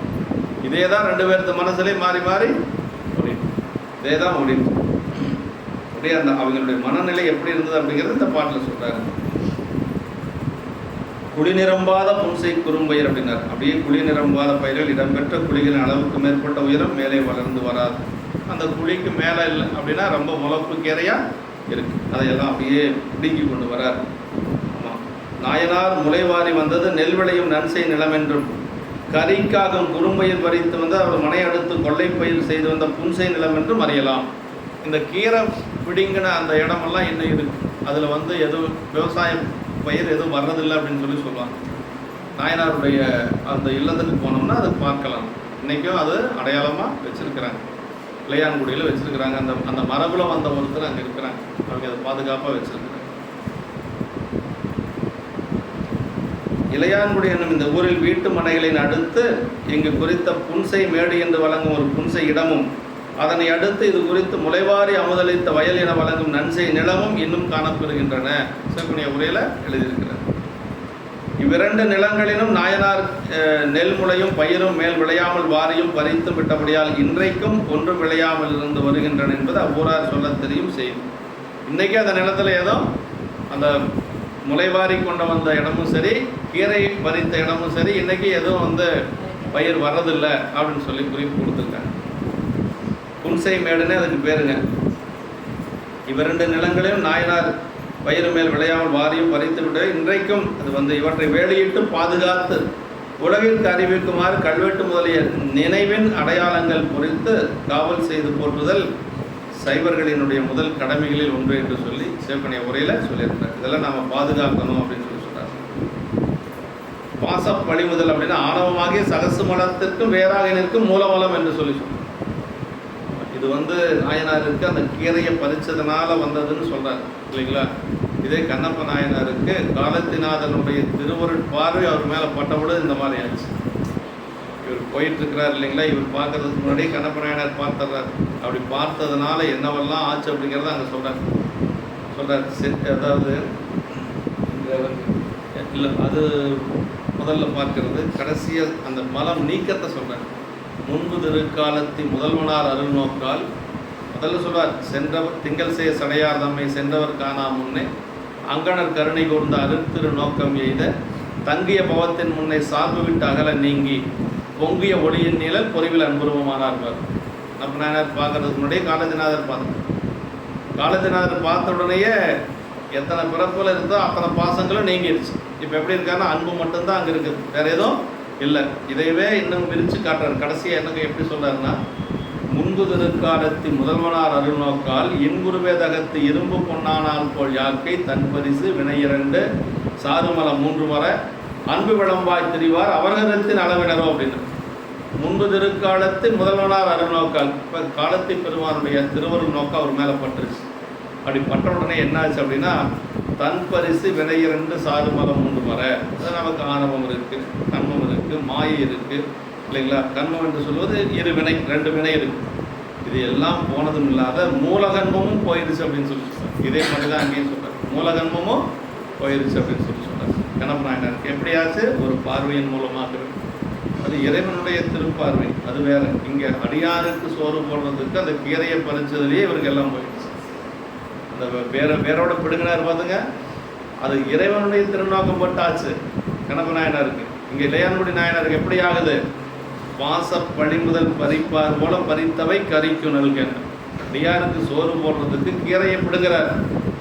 அந்த அடியாருக்கு சோறு போடுறதுக்கு கீரையை பிடுங்கிற பொழுதே அவருடைய மலமெல்லாம் வேரோட பிடுங்கியாச்சு. அது மாதிரி சொல்றாரு.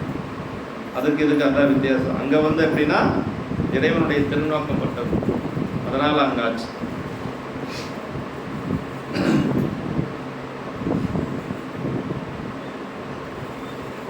பிற்காலத்து செல்லல் நீங்குதற்காக வித்திருந்த நெல்முளை வாரியதனாலே வித்து மேல் விளையாமல் செய்த செயல்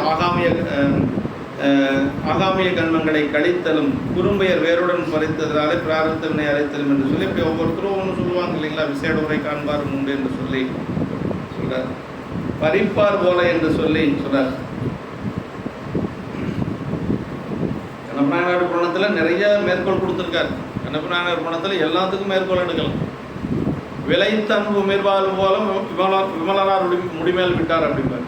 இளைத்தனர் நாயனார் என்று ஈண்டச் சென்று எய்தி வெற்பின் முளைத்தல் முதலை கண்டு முடிமெசை மலரை காணால் வளைத்த பொற்செருப்பால் மாற்றி விளைத்தன்பு உமிழ்வார் போல விமலனார் முடிமேல் விட்டார்.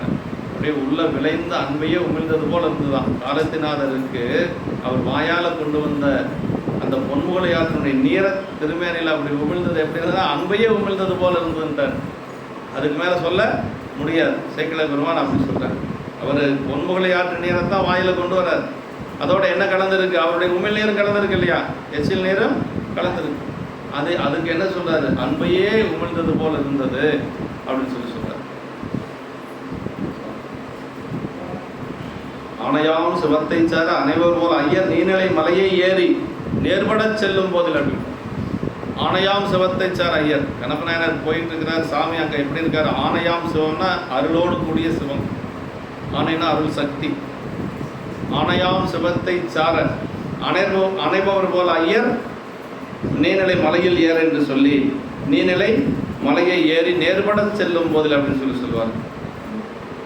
இந்த கண்ணப்பநாயனருடைய புண்ணத்தில் தான் நம்முடைய ஞானசம்பந்த பெருமான் யாரையுமே வணங்காத ஞானசம்பந்த பெருமான் இல்லைங்களா? சிவபெருமானை தவிர யாரையும் வணங்க மாட்டார்.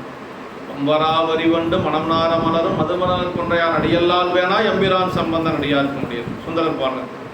ஆனால் கண்ணப்ப நாயனார் எப்படி வணங்கினார்னா கீழே விழுந்து வணங்கினார். கும்பிட்ட பயன் காண்பார் போல் மெய்வேடர் பெருமானை கண்டு வீழ்ந்தார் அப்படின்னார். 2 பேர் பின்னாடி இருந்து தள்ளிவிட்டா எப்படி போய் விழுவாங்க? அது மாதிரி விழுந்தாங்க. 2 பேர் பின்னாடி இருந்து தள்ளிவிட்டா குப்புன்னு போய் விழுவாங்க பாருங்க. அது மாதிரி கண்ணப்பரை பார்த்த உடனே விழுந்தாங்க. யார்? ஞானசம்பந்த பெருமான்.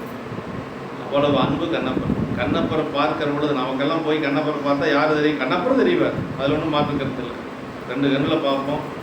எல்லாம் கையிலேருந்து மேலே வரைக்கும் பார்த்தா கண்ணப்ப நாயனாருடைய சிலை தெரியும், பில்லு தெரியும், அவர் கண்ணு தெரியும், எல்லாம் தெரியும் இல்லைங்களா?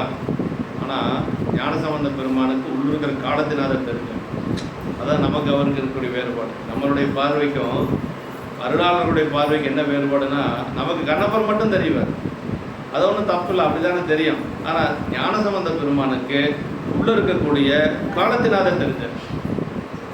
அதான் சொல்றார், அன்பின் மெய்மை உரிவினையும் அவ்வன்புநிலை மண்ணும் வெள்ள செஞ்சடை கற்றை நெற்றி செங்கன் விமலரையும் உடன் கண்ட விருப்பம் பொங்க. அது எப்படி அவருக்கு மட்டும் அப்படி தெரிஞ்சதுன்னா, அதுதான் அவங்களுடைய பார்வைக்கு நம்ம பார்வைக்கு இருக்கக்கூடிய வேறு. கண்ணில் எப்படி தண்ணி வந்ததுன்னா, மலையிலிருந்து பள்ளத்தை நோக்கி வரக்கூடிய தண்ணி எப்படி வேகமாக வரும், அது மாதிரி வந்து தான் ஞானசம்பந்த பெருமான். பள்ளத்தில் உருகுணம் போல் வாய்ந்திலி அப்படின்னார். அப்படி இழிந்தல் அப்படின்னா மேலிருந்து கீழே வேகமாக வரும். பள்ளத்தில் உருகுணல் போல் பாய்ந்திலைய வள்ளி பரிந்தளித்த ஞானவார் அமுதம் உண்டார் வரம் பலமுறையும் விழுந்தெழுந்து வணங்கினார் அப்படின்னு. ஒரு முறை இல்லை, 2 முறை இல்லை, பல தடவை விழுந்து விழுந்து விழுந்து விழுந்து எழுந்து வணங்கினாரா ஞானசம்பந்த பெருமான். நாவுக்கரசு பெருமான் அப்படித்தான் வழிபாடு செஞ்சார். நாவுக்கரசு பெருமான் போய் முதல்ல காலத்தினார் வழிபாடு செஞ்சார். காலத்தினாருக்கு பக்கத்தில் கண்ணப்ப நாயனார் பார்த்தார். கண்ணில் அருவி வந்து நிற்கவே இல்லையா. சேக்கிழ பெருமான் சொல்றார் அந்த இடத்துல.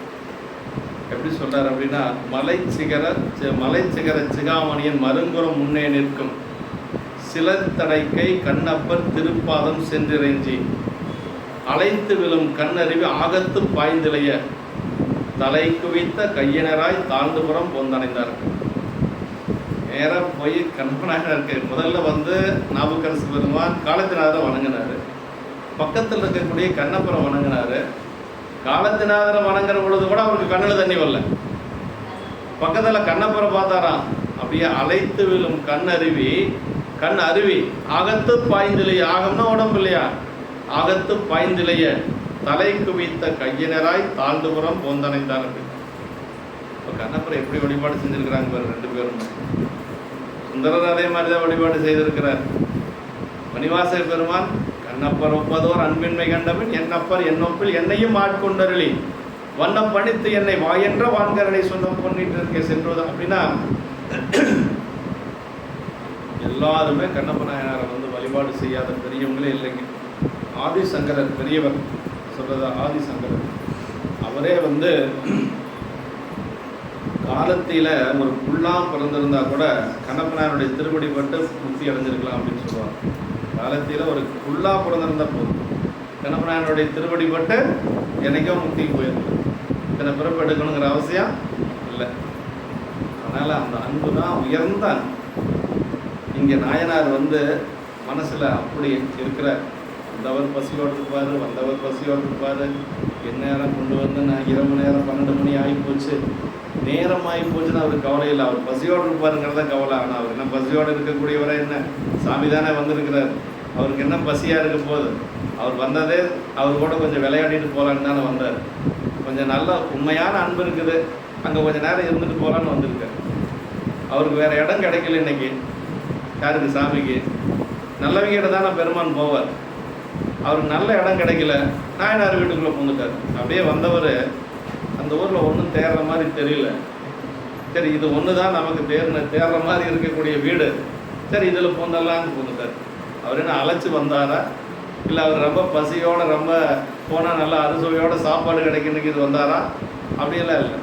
அன்பு இருக்குது.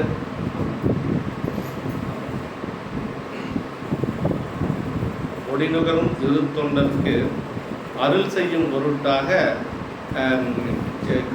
கடிநகராய் வீற்றிருந்தான் கணபதி சரத்தானே அப்படின்னு சொல்லி ஞானசம்பந்த பெருமான் தேவாரத்தில் சொல்றார். எதுக்கு சாமி கைலாயத்திலிருந்து இங்கே வந்தார் அப்படின்னா, சிறு தொண்டருடைய அன்பை கொஞ்சம் நுகர்ந்து போகிறதுக்காக வந்தார். சிறு தொண்டை செங்காட்டங்குடிக்கு எதுக்கு சாமி வந்தார் அப்படின்னா, சிறு தொண்ட நாயனாருடைய அன்பை கொஞ்சம் அப்படி வாங்கிட்டு போகலான்னு வந்தார். அப்படின்னா என்ன அர்த்தம்? அங்கெல்லாம் உண்மையான அன்பு அவருக்கு கிடைக்கல. அங்கே யார் இருக்கிறா? தேவர்கள் தானே இருக்கிறாங்க மேலே. அந்த அன்பெல்லாம் அவருக்கு பத்தலை. சாமி நம்ம நாயன்மாருடைய அன்பு தான் அவருக்கு பிடித்தார். அதனால் இங்கே வந்ததே எதுக்கு அப்படின்னா, அந்த அன்பை நுகர்ந்து கொண்டு செல்வதற்காகத்தான் அப்படிங்கிறார். ஒவ்வொரு அடியாருடைய வீட்டுக்கு அதுக்கு தான் வர்றாரு இல்லைங்களா? வேற என்ன சாமி நமக்கு என்ன பலகாரம் சாப்பாடு சாப்பிட்டு போகிறதுக்காக வர்றாரு? அவர் இல்லாமையா இருக்கிறார்? அப்படியெல்லாம் இல்லை. அந்த அன்பை நுகர்ந்து கொண்டு செல்வதற்காகத்தான் வர்றாரு. இப்படி மாசம் பலிமுதல் பறிப்பார் மூலம் பறித்தவை கறிக்கு நல்கி. அடுத்தது வந்து இப்போ எல்லாம் அந்த கீரையெல்லாம் கொண்டு வந்து கொடுத்தாச்சு. அதுலேயே 4 வகையான உணவு செஞ்சாச்சு அறுசுவையோட. ஆமாம், அது ரொம்ப முக்கியங்க. சொல்றாரு, மனைவியார் கொடுனர் தந்த மணவைகள் கரிகள் ஆய்ந்து புனலிடை கழுவித்தக்க புனித பாத்திரத்து கைமை வினையினால் வேறு வேறு கரியமுதாக்கி பண்டை நினைவினால் குறையை நேர்ந்து திரு அமுது அமைத்து நின்று. மனைவியார் கொடுனர், கொடுனர்னா கணவனுங்க. தெய்வம் தொழால் கொடுனன் தொழுதலுவால் பெய்யன பெய்யும் மலை. வள்ளுவ பெருமான் சொல்றார். ஒருத்தி சாமியே கும்பிட மாட்டான், கோயிலுக்கே போக மாட்டான், எந்திரிச்சு சொன்னா கணவனை வணங்குவாளாம். மழை பெய்யணும்னு சொன்னால் மழை பெய்யும், பெய்யற மழை நெல்லுன்னு சொன்னால் நிற்கணும் இல்லையா? அந்த மாதிரி ஒருத்தி இருந்தான்னு சொல்லி கற்புடைய பெண் அப்படி இருப்பாங்க அப்படின்னு சொல்லி வள்ளுவ பெருமான் சொல்ற மனையறத்தில் சொல்றார். தெய்வம் தொழால் கொடுனன் தொழுதலுவால் பெய்யன பெய்யும் மழை. இங்கே கொடுனன்கிற சொல்லு வருது. சாமி என்ன பண்ணுறாங்க, அம்மா என்ன பண்ணுறாங்க அப்படின்னா, வலி வந்ததால் உலகாகும் இழைப்பினுடனே அதன் முன்னரே வருந்திய பசியினாலே எமது ஐயன் வருந்தும் என்கின்ற அன்பில் கிளர்ந்து சென்று தமது கொள்ளையிலே அந்த முளைக்க வைத்த புலிகளில் நின்று மேலே கிடமும் பருவராத சிறு இலைக்கறி பயிர்களை கையினால் தடவி பாச பழிமுதலை அறவே பறிப்பார் போல. இது முதல் பாட்டில் சொன்னது. 2வது வந்து இப்போ மனைவியார் கொடுனிருந்து மணவர்கள் கரிகள் ஆய்ந்து. இப்போ அவர் அதெல்லாம் கொண்டு வந்து அந்த முளைப்பு கீரையெல்லாம் கொண்டு வந்து அம்மா கிட்ட கொடுத்துட்டார். இப்போ அம்மா என்ன செஞ்சாங்க அப்படின்னா, மனைவியார் தமது கணவர் மனமகிழ்ச்சியுடன் தந்த கறிகளை இலை வேறு தண்டு வேறு முதலியனவாக ஆய்ந்தெடுத்து கறிக்கானவற்றை நீரினாலே கழுவி அதற்கேற்ற தூய பாத்திரத்திலே இட்டு முன் பழகிய தமது கைப்பழக்கத்தினாலே வெவ்வேறாக பல வகை கறிகளாக சமைத்து, அதுலேயே 4 வகையை செய்யணும் இல்லையா, உண்டினாலு விதத்திலாறு சுவைதரத்தில் ஒப்பில்லா அண்டநாயகர் தொண்டரில் அமது செய்ய அழைத்துள்ளார். 4 வகையாக செய்யணும். அதெல்லாம் அம்மா செய்கிறாங்க. பழைய நினைவினாலே அந்த குறையெல்லாம் எண்ணி மனம் தேர்ந்து கொண்டு திருவமது வகைகளை முற்ற அமைத்து எழுந்து நின்றனர். அப்படி அம்மா கொண்டு வந்து கொடுத்துடனேயே எல்லாம் செஞ்சாச்சு. சிலர் கொடுனர் அப்படின்னு சொல்லி, கொடுனர்னா கணவர், அவர் கொண்டு வந்து கொடுத்த 5 குறும்பயிரின் பல பகுதிகளிலே வேர் முதலை ஆகாத பகுதிகளும் கீரை முதலிய ஆகும் பகுதிகளும் இடைக்கறி முதலிய ஆகும் பகுதிகளும் நோய் படுப்பு புழுவெட்டு இதெல்லாம் நீக்கி, அதெல்லாம் அடியாரில் போடக்கூடாது. நோய் இருக்கக்கூடியது, புழு இருக்கக்கூடியது, அந்த ஓட்டையாக இருக்கக்கூடிய இலையெல்லாம் அதையெல்லாம் முதல்ல எடுத்துட்டு கழுவி, அப்புறம் கழுவி தக்க புனித பாத்திரம், நல்லா சுத்தமான பாத்திரமாக இருக்கணும். அடியார்களுக்கு சாப்பாடு போடுறதுக்கு செய்கின்ற பொழுது சுத்தமான பாத்திரமாக இருக்கணும். கறி வகைகளுக்கு ஒத்தனவும் அடுதலிலே கைப்பு முதலிய வகைப்பயன்படாதவமாகிய பாத்திரம் தெரிந்து கொள்ளுதல் வேண்டுவது அந்நூல் விதி என்று சொல்லி சொல்றாருங்க.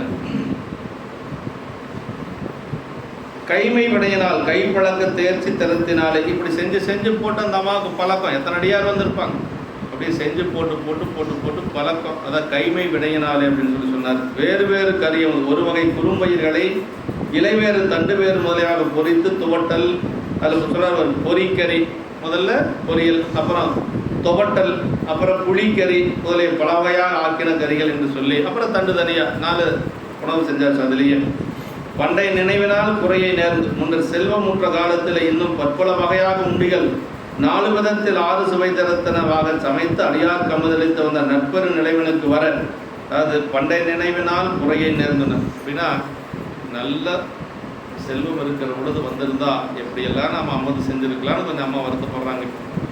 இந்த நேரத்தில் வந்திருக்கிறாங்களே, வந்துட்டாங்கன்னு வருத்தம் இல்லை, அப்போ வந்திருந்தா இன்னும் நல்லா செஞ்சுருக்கலான்னு ஒரு இது வருத்தம், அவ்வளோதான். இப்போ வந்தவர் அப்போ வந்திருந்தா இன்னும் நல்லா செஞ்சுருக்கலாமே அப்படின்னு சொல்லி வந்துடுறாங்க. அதை நினைவினால் குறையை நேர்ந்து அப்படின்னார். அக்குறையை இப்போது உள்ள மாட்டில் கைமை வினையினாலே இத்தனைபடியாக இவைகளை அமைத்து அடியார் கமுதாக்க பெற்றோமே என்ற மன நிறைவினாலே நிரப்பிக்கொண்டு என்று சொல்லி சொல்றார். இப்போ எல்லாம் செஞ்சாச்சு, சாப்பாடும் தயாராகிருச்சு, பொரியல் எல்லாம் சரியாக தயாராகிருச்சு. இந்த இதெல்லாம் வந்து கணவனை கூப்பிட்டு காட்டுறாங்க, இதெல்லாம் தயாராகிருச்சு, நீங்கள் வந்து பாருங்கள். அப்புறமா கணவன் பார்த்து சரியாக இருக்குதுன்னு சொன்னதுக்கு பிறகு போய் அவரை எழுப்பி கொண்டு வர சாப்பிட்றதுக்கு எழுப்பிட்டு அவர் படுத்திருக்கிறார். அப்படி தூங்குற மாதிரி சாமி படுத்திருக்கிறார். இப்போ முதல்ல கணவனை கூட்டிகிட்டு வந்து காட்டுறார். அதுதான் இந்த பாட்டு. கணவனார் தம்மை நோக்கி கரியமுதான காட்டி இணையலாதவரை இந்த அமுது செய்விப்போம் என்ன உணர்வினால் உணரவுண்ணா ஒருவரை உணர்த்த வேண்டி அணையமுன் சென்று நின்றங்கு அவர் துயில் அகற்றலுற்றார் இருவரால் அறியவுண்ணா ஒருவர் பின் செல்லுமே. கணவனார் தம்மை நோக்கி கரியமுதான காட்டி எல்லாத்தையும் வந்து பார்க்க சொல்லி காட்டுறாங்க. அவர் வந்து பார்க்கிறார். எல்லாம் அப்படி கணவனாரை நோக்கி எல்லாம் காட்டி ஒப்பற்றவரை இணையில்லாதவரை ஈண்டு அமுது செய்விப்போம் என்ன, ஒப்பற்றவரை நாம் இப்போதே விரைந்து அமுது செய்விப்போம் என்று சொல்லி, அது சாமி எப்படிப்பட்டவருங்க, இருவரால் அறிய உண்ணாதவர் அப்படின்னு திருமால் பெருமன் 2 பேரும் தேடி காண முடியாத பெருமன். அப்படிப்பட்ட சாமிக்கு பின்னாடி யார் போனாங்க, ஒரு சாதாரண ஒரு பெண் போனாங்க, இயல்பகை நாயனாருடைய மனைவி இல்லைங்களா. இயல்பகை நாயனாருக்கு முன்னாடியே அம்மா போனாங்க. அந்த சரியத்தில் பார்த்தோம் இல்லையா, இருவரால் அறிய ஒன்னா ஒருவர் பின் செல்லும் ஏழை அப்படின்னு. ஏழைன்னா பெண்ணு, ஏழைன்னா பெண்களை குறிக்கக்கூடிய ஏழை பங்காளன்னு சொல்கிறோம் இல்லையா. ஏழை பங்காளன்னு என்ன, உமையம்மனுடைய கணவன் அர்த்தம். ஏழைன்னா பெண், வேற ஒன்றும் இல்லை.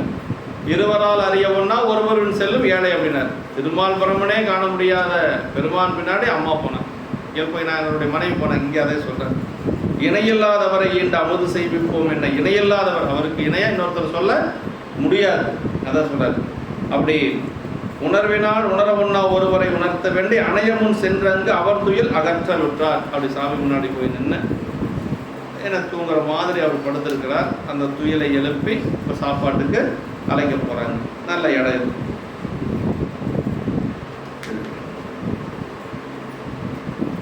இணையில்லாதவர் அப்படின்னா அதை கரியமுதான காட்டி கைமை வினையெல்லாம் செய்து அதெல்லாம் காட்டி இணையில்லாதவர்னா பெருமான் எப்படிப்பட்டவர்? தனக்கு ஓமை இல்லாதான் தாழ் சேர்ந்தார்கெல்லாம் மனக்கவலை மாற்றடையது. பெருமான் எப்படிப்பட்டவன்னா தனக்கு ஓமை இல்லாதான் தாழ் சேர்ந்தார்கெல்லாம் அப்படின்னா தனக்கு ஓமை இல்லாத சிவபெருமான் திருவடி அடைந்தால் மட்டும்தான் நமக்கு மனக்கவலை தீரும். நம்மளுடைய மனக்கவலை வேற யாரும் தீர்க்க முடியாது. அது நம்ம நல்லா மனசில் வச்சுக்கணும். செல்வங்கள் வரும், மற்ற பொருளெல்லாம் வரும், மற்ற தெய்வத்தில் போனால். ஆனால் நம்மளுடைய மனக்குறை யார் நீக்க முடியும்னா பெருமான் தான் நீக்க முடியும். அதுதான் மண்ணிடை அடியார்கள் மனத்திடர் வாராமே மின்னடை குறுகாவூர் வெள்ளடை நெய்யர். திருக்குறுகாவூர் வெள்ளடையில் சுந்தரமூர்த்தி சாமிகள் பாரு பன்னிடை தமிழப்பாங்கிற பாட்டில் பாடுறேன். மண்ணிடை அடியார்கள் மனத்திடர் வாராமே, நமக்கு எந்த துன்பம் வரக்கூடாதுன்னு சுந்தரர் பாடியிருக்காரு ஏற்கனவே இல்லைங்களா? தொழுவார் அவர் துயராயன தீர்த்தல் நம்ம தொழிலே அப்படின்னு முதல் பதிகத்திலே சொல்லிட்டாப்பிரை சொல்லில. தொழுவார் அவர் துயராயன தீர்த்தல் உம தொழிலே. உங்களுக்கு என்ன தொழில் அப்படின்னா உங்களை வழிபாடு செய்யக்கூடிய அடியாருடைய துன்பத்தை எல்லாம் நீக்கணும். அதுதான் உங்களுக்கு தொழில். எங்களுக்கு என்ன தொழில்? உனக்கு தொண்டு செய்கிறது தான் எங்களுக்கு தொழில். வேற என்ன? பெருமானுக்கு தொண்டு செய்கிறது நம்ம தொழில். தன் கடன் அடியேனையும் தாங்குதல் என் கடன் பணி செய்து கிடப்பது. அப்பர் சாமி சொல்றாரு இல்லைங்களா? அது மாதிரி நமக்கு என்ன வேலை? பெருமானுக்கு தொண்டு செய்வது, அடியார்களுக்கு தொண்டு செய்வது. நம்மளுடைய குறையெல்லாம் அவர் பார்த்து.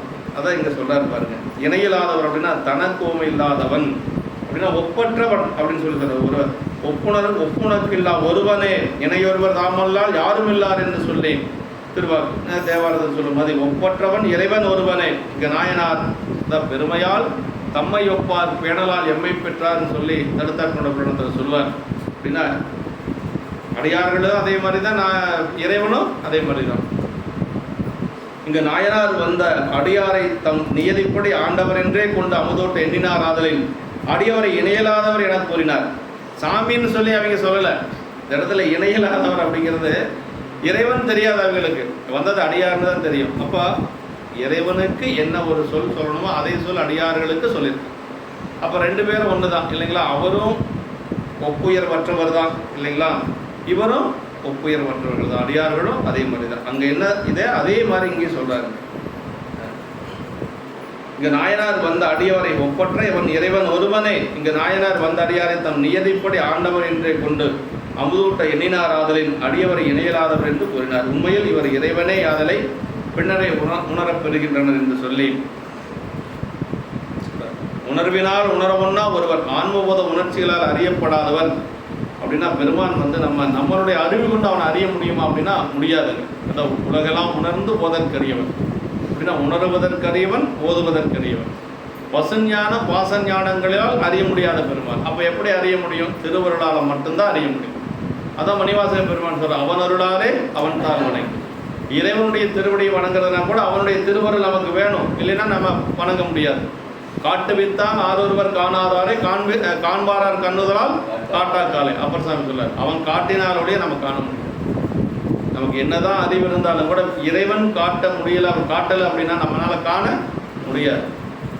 அதான் பெருமானுக்கு நமக்கு இருக்கக்கூடிய ஒரு உணர்வினால் உணர ஒண்ணா அப்படின்னு சொல்லி சொன்னார். உள்ளர்த்து உணர்ச்சியில் கொள்ளவும் படா அன் என்று சொல்லி தேவாரம் சொல்லுது. உணர்த்த வேண்டி துயில் எழுப்பி அமுதாக்க பெற்றதையும் அவரை ஊட்டத்தாம் கவலை கொண்டுள்ளதையும் அறிவிக்க பிறர் உணர்வினால் உணர ஒண்ணாதாராயினும் தாம் எல்லாவற்றையும் உணர்ந்தவராதலின் அவரை எவரும் உணர்த்தல் வேண்டாம். அவரை யாரும் உணர்த்தணுங்கிற அவசியம் இல்லை, எல்லாருக்கும் தெரியும். இருந்தாலும் இப்போ வந்த அடியாரை வந்தது சாமின்னு அவங்களுக்கு தெரியாது. வந்த அடியார உணவு உண்ணணும் என்று சொல்லி அழைக்கிறாங்க. அணையமும் சென்று அப்படின்னு அவரது திருவடி பேட்டை அணையுமாறு சென்று அவர் திருவடி அங்கே போய் பக்கத்தால் ரெண்டு பேரும் நின்று இப்போ எப்படி சொல்கிறாங்க அப்படின்னா சொல்கிறாங்க பாருங்க, சாமி நாங்கள் ரொம்ப துன்பத்தில் இருக்கிறோம், நீங்கள் ஒரு வேளை சாப்பிட்டா அந்த துன்பமெல்லாம் எங்களுக்கு நீங்கும், அந்த துன்பமெல்லாம் நீங்கிற மாதிரி நீங்கள் இங்கே உணவெடுக்கணும் அப்படின்னு சொல்லி ரெண்டு பேரும் போய் கேட்குறாங்க. அப்படின்னா ஒரு அடியார் நம்ம வீட்டில் சாப்பிட்டாங்க அப்படின்னா உணவெடுத்தாங்க அப்படின்னு நம்மளுடைய துன்பங்கள் தீரும். இந்த இடத்துல அது சொல்கிறார் பாருங்க, ஒரு சிவனடியார் உணவெடுத்தால் நம்ம துன்பம் தீரும் அப்படிங்கிறது இங்கே சொல்கிறார். தான் அழுந்திய இடரல் நீங்கி அடியனே உய என்பால் எழுந்தருள் பெரியோய் இந்த அமுது செய்து அருக என்று தொழும்பனார் உரைத்த போதில் சோதியா எழுந்து தோன்ற செழுந்திரு மனைவியாரும் தொண்டரும் திகைத்து நின்றார். ரொம்ப முக்கியமான பாட்டு. என்ன சொல்றாருன்னா, அழுந்து இடரல் நீங்கி அடியனேன் உய்ய என்பால். அழுந்து இடனா மீளாத துன்பத்தில் நாங்கள் இருக்கிறோம் பெருமானே. அப்படின்னா என்ன துன்பம்? இருக்கிறதுலே பெரிய துன்பம் என்ன தெரியுங்களா? பிறவி துன்பம் தான். அதுக்கு மேல ஒரு துன்பம் இல்லைங்க. அந்த பிறவி துன்பமே நீங்கணும்னா என்ன செய்யணும்? அடியாரே வந்து விடையவந்தன் அடியவரே பெறலறிய விருந்தானால் பேரிதன் மேல் வேறுண்டோ அப்படின்னா காரைக்கிழமை புராணத்தில் ஒரு அடியார் தான் சாப்பிட்றதுக்கு வந்திருக்கிறாரு. அதுக்கு என்ன சொல்றாங்கன்னா, அம்மா விடையவந்தன் அடியவரே பெறலறிய விருந்தானால் பேரிதன் மேல் வேறு இல்லை. அதை விட ஒரு பேரு நமக்கு ஒன்றும் கிடையாது. சிவபெருமானே வரதை காட்டிலும் சிவபெருமானுடைய அடியார்கள் வந்து உணவெடுக்கிறது தான் சிறப்பு. அதான் நமக்கு பெரியவரான சொல்லியிருக்கு. காரைக்கிழமையார் சொல்றாங்க, வேற என்ன வேற விடையவந்தன் அடியவரை பெறலறிய விருந்தானால் பேரிதன் மேல் வேறில்லை என்று சொல்லி அவருக்கு வந்து உணவு படைக்கிறாங்க வந்த அடியார். அது மாதிரி இங்கே வந்து என்ன சொல்றாங்க அப்படின்னா, அடியனேன் அழுந்தியுள்ள இடரன் என்றும் நீங்கி உய்யும் பொருட்டாக என்பால் கருணை கூர்ந்து எழுந்தருளிய பெரியோரே. இங்க மேல கருணையோடு நீங்க வந்திருக்கிறீங்க சாமி சொல்றாங்க பாரு. ஒண்ணுமே இல்லாத நேரத்துல வந்திருக்கிறார். அவங்களுக்கே சாப்பிட்டு 3 நாள் ஆச்சு. ஆனா என்ன சொல்றாங்க, எங்க மேல இருக்கக்கூடிய கருணை நீங்க எழுந்தருள் செஞ்சிருக்கிறீங்க பெருமானே அப்படின்னு சொல்லி கணவன் மனைவி 2 பேரும் போய் அப்படி பேசுறாங்க பாருங்க. அப்படி கருணை கூர்ந்து எழுந்தருளிய பெரியோரே, இங்கு விரைவிலே எழுந்த அமுது செய்தல்கள் என்று அடித்தொண்டு கொண்ட நாயனார் சொன்ன பொழுது எழுந்தருள் பெரியோர் என்று ஈண்டு அமுது செய்தல்கள் என்று தொழும்பனார் உரைத்தவர். தொழும்பனார் அப்படிங்கிறது ரொம்ப முக்கியமான இடம். அடிமை நர்த்தனை. தொழும்புனா அடிமை நர்த்தனை. தொண்டருக்கு தொழும்பாய் தெரிவன் என பட்டணத்தடிகள் சொன்னார். அடியார்களுக்கெல்லாம் நான் அடிமையா இருப்பேன் அப்படின்னு சொல்லி சொன்னார். தொண்டருக்கு அடியாருடைய அடியார்களுக்கெல்லாம் அடிமையா இருக்கணும்னு சொல்லி பட்டணத்தடிகள் சொல்றார். அது மாதிரி இங்க தொழும்பனார் உரைத்த போதில் நாயனார் அப்படி சொல்லுகின்ற பொழுது சோதியாய் எழுந்து தோன்ற. அது வரைக்கும் படுத்திருந்தாரு. இப்போ படுத்திருந்தவருக்கான பெரிய சோதி பிறந்து அங்கே தோன்றும். அவங்களுக்கு ஒன்றும் என்ன நடக்குதுன்னே ஒன்றும் தெரியல. சாப்பிட்றதுக்கு ஒரு அடியார் தானே வந்தார். சாப்பிட்றதுக்கு கூப்பிட்டா என்னென்ன சோதி பிளம்பு தெரியுது. திரும்பி பார்த்தா படுத்திருந்தவர் தானே சோதிய பிளம்பா இருக்கிறார். இப்போ சோதியாய் எழுந்து தோன்ற செலுந்திரு மனைவியாரும் தொண்டரும் திகைத்து ஒரே திகைப்பு. என்ன நடக்குதுன்னு அவங்களுக்கு ஒன்றும் புரியலை. இந்த சரீரத்தில் மட்டும்தான் 3 திருமேனி சாமி காட்டணும். வேற எங்கேயும் கிடையாது. இளையான்குடி மாநாயகர் சரீரத்தில் வந்தது அடியார் கோலத்தில் வந்தார். இப்போ சோதி பிளம்பு அப்படிங்கிறது சிவலிங்க திருமேனி, வேற ஒன்றும் இல்லை. சிவலிங்க திருமேனி தான் சோதி, அதாவது அரு உருவம் இல்லைங்களா. நீ அடுத்தது எப்படி காட்ட போறாரு? மாகேஸ்வர திருமேனி, அதாவது உம்மையம்மையோட விடை மீது காட்ட போறாரு மாகேஸ்வர திருமேனி. இந்த 3 திருமேனி காட்டுகின்றது இங்கே தான். வேற 3 திருமேனியும் இங்கே தான் காட்டு, வேற எந்த சரீரத்திலையும் இல்லை. அதே மாதிரி சிறுத்தொண்ட நாயனார் பணத்தில் முருகப்பெருமானோட காட்சி கொடுக்குறாரு. சீரான தேவருக்காக முருகப்பெருமான், அது வேற எந்த சரீரத்திலும் இல்லை, அங்கே மட்டும்தான். முருகப்பெருமானோட வந்து காட்சி கொடுத்தது சீரான தேவருக்காக சிறுத்தொண்ட நாயனாருடைய இல்லத்துக்கு வந்து காட்சி. இங்கே வந்து 3 திருமேனி காட்டியது இங்கே தான். அதான் சொல்றாரு. அப்படி அழுந்தி இடர் அப்படின்னா இங்கே பாருங்க, சிறுத்தொண்ட நாயனார் பணத்தில் முருகப்பெருமான் இருப்பார். ஸ்கந்த பெருமான் இருக்கிறார். இளையானுடைய மனத்தில் இது ஒரு பெரிய சிறப்பு. அழுகி இடர், அழுந்து இடர்னா பற்பல பிறவிகளில் செய்த கண்மத்துக்கு ஈடாய் துன்பத்திற்கே காரணமாக அழுந்தி பிறவி என்று சொல்லி அறந்தை தீர்க்கும் அடியவர் மேனிமேல் நிறந்த நீற்றொழி யாழ் நிறை தூய்மையால் புறந்த அஞ்செழுத்து ஓசைப்படுதலால் பரந்தாயிரம் பார்க்கடல் போல திருக்கூட்ட சிறப்பு. அறந்தை தீர்க்கும் அடியவர் அப்படின்னாருங்க. அப்படின்னா அந்த தேவாசிரியர் மண்டலத்தில் இருக்கக்கூடிய அடியார்கள் வந்து துன்பத்தை நீக்கக்கூடிய அடியார்களாம். அப்படி என்ன துன்பம்? பிறவி துன்பம். இருக்கிறதுலையே பெரிய துன்பம் பிறவி துன்பம். மற்றதெல்லாம் வரும் போகும். அந்த பிறப்பு அப்படிங்கிறது நீக்கிறது அப்படிங்கிறது சாதாரணமாக எல்லா கடவுளாலையும் முடியாது. சிவபெருமான் ஒருவன் தான் நீக்க முடியும். எவனொருவனுக்கு பிறப்பு இல்லையோ அவன் தான் பிறப்பை நீக்க முடியும். எல்லாத்துக்கும் ஜெயந்தி உண்டு, நம்ம சாமிக்கு ஜெயந்தி கிடையாது.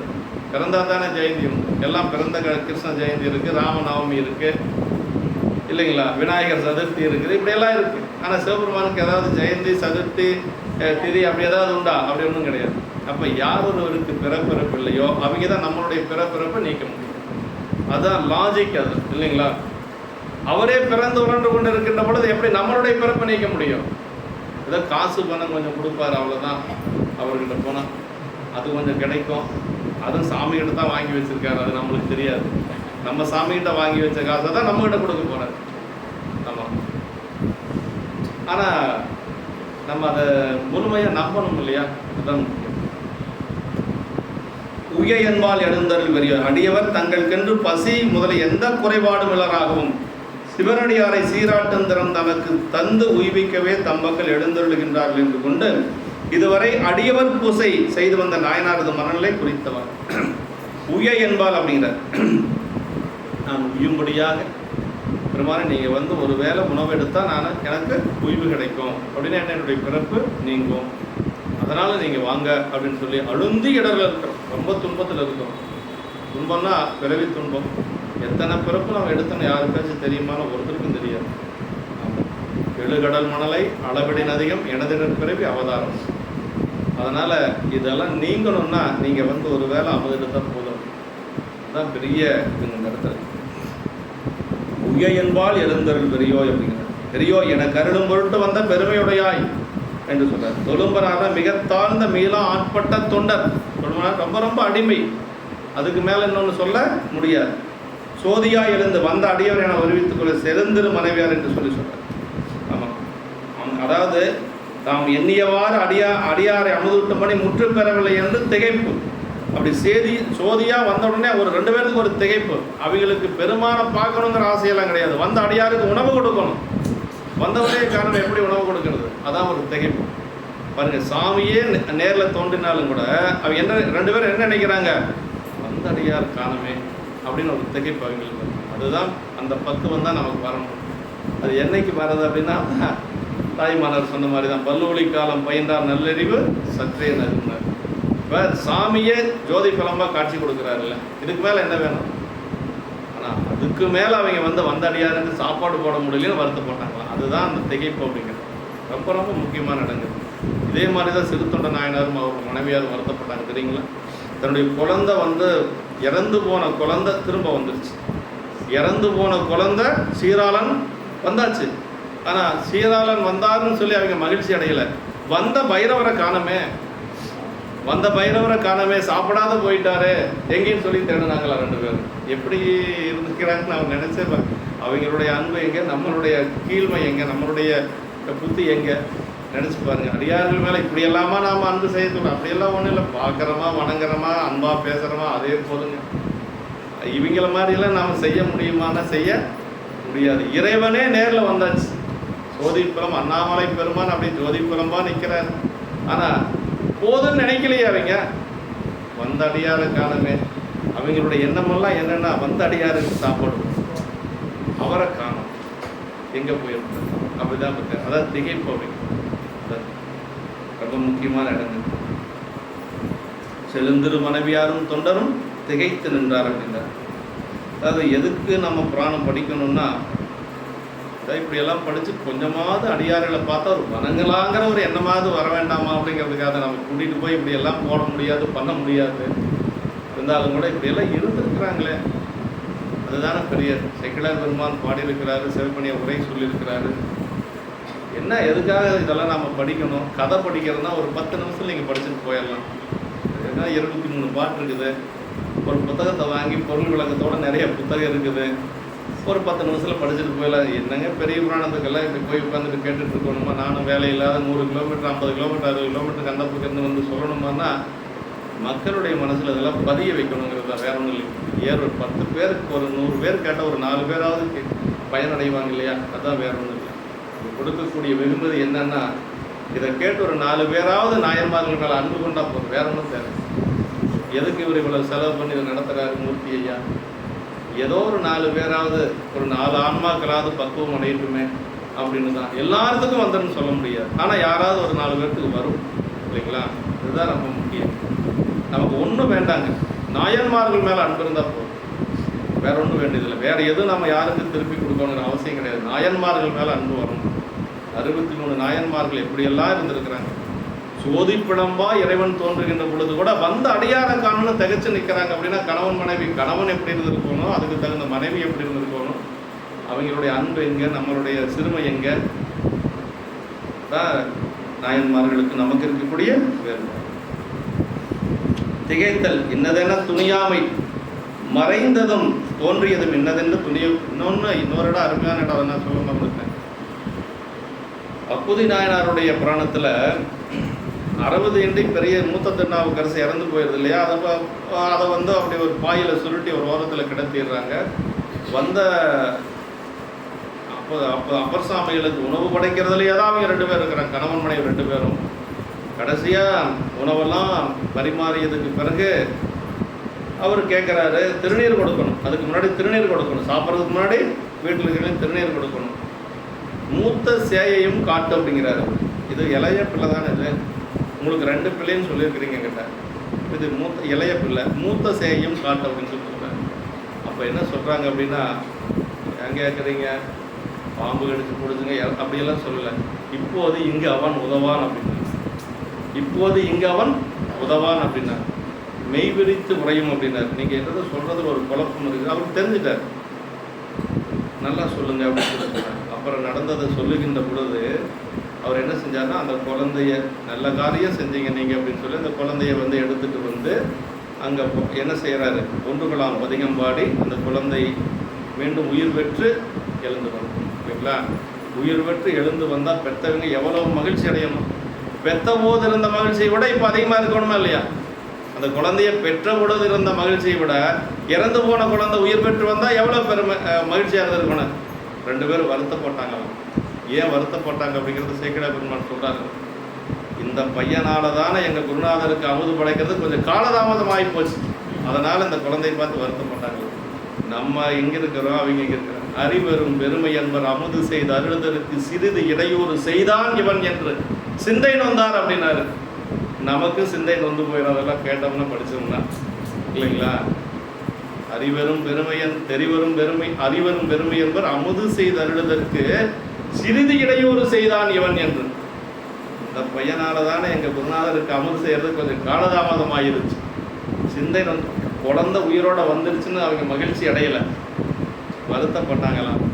இதெல்லாம் பெரிய புராணத்தில் படிக்கிறோம் நம்ம இல்லைங்களா. அப்போதி நாயனோட புராணத்தில் வருது. இப்போ அதே மாதிரி இவங்களுக்கு வந்து சாமியே ஜோதி பலமாக தோன்றியும் கூட அவங்களுக்கு வந்தவரை காணுமே அந்த திகைப்பு தான் இருக்கு. தான் நாயன்மார்களுடைய ஒரு நிலை.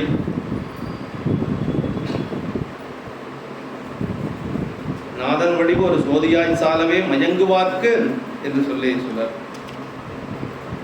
செய்யமேனி கருங்குஞ்சி செலுங்கஞ்சுகத்தின் பையர் வரையாம் உய்ய அமுது செய்யாதே ஒலிந்தது என்கொலை என்று சொல்லி சிறுத்தொண்ட நகரோட குணத்தில் செய்யமேனி கருங்குஞ்சி செய்யமேனி கருங்குஞ்சி செலுங்கஞ்சுகம் அப்படி சாப்பிடாத போயிடுச்சு அப்படின்னு சொல்லி 2 பேரும் கணவன் மனைவி அங்கேயும் தேடுறாங்க.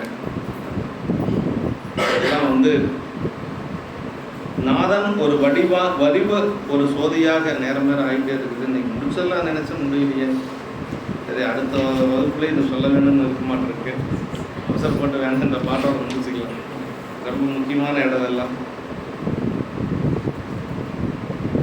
அந்த மயக்கம் தீர்த்து தம் காட்சி காட்டி அருள்மொழி அருளும் வகையும் பின்னர் கூடுதல் காண்கின்றனர். முன்னர் வந்தது இறைவனது சங்கமமாகிய திருமே. சங்கமம்னா அடியார் திருமே.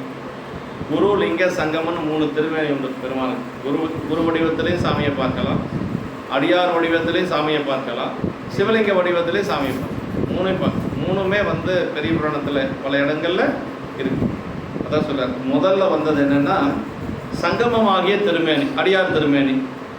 சோதியாய் கண்டதும் சீரொழிய தளர்குளம்பாய் நின்ற தொல்லை திகழொளி உருவம் லிங்க திருமேனி. சிவலிங்க திருமேனி தான் ஜோதிங்கிறது, வேற ஒன்று. ஆமாம், திருவண்ணாமலையில் பெருமான் வந்து அகல் புலம்பா நின்றார் இல்லையா, ஜோதி புலம்பா தான் இருக்கிறார். திருமாலும் பிரமனும் தேடுறாங்க, கண்டுபிடிக்க முடியல. அடியோடுத்தர் தேடிட்டு போறாரு, முடியோடுத்தர் தேடிட்டு போறாரு, கண்டுபிடிக்க முடியல. கடைசியா சாமி என்ன பண்ணாரு, சிவலிங்க திருமேனியா மாறினார். அந்த அனல் பிளம்பு எப்படி ஆச்சு அப்படின்னா சிவலிங்கமா மாறிச்சு. அதான் சொல்றாரு.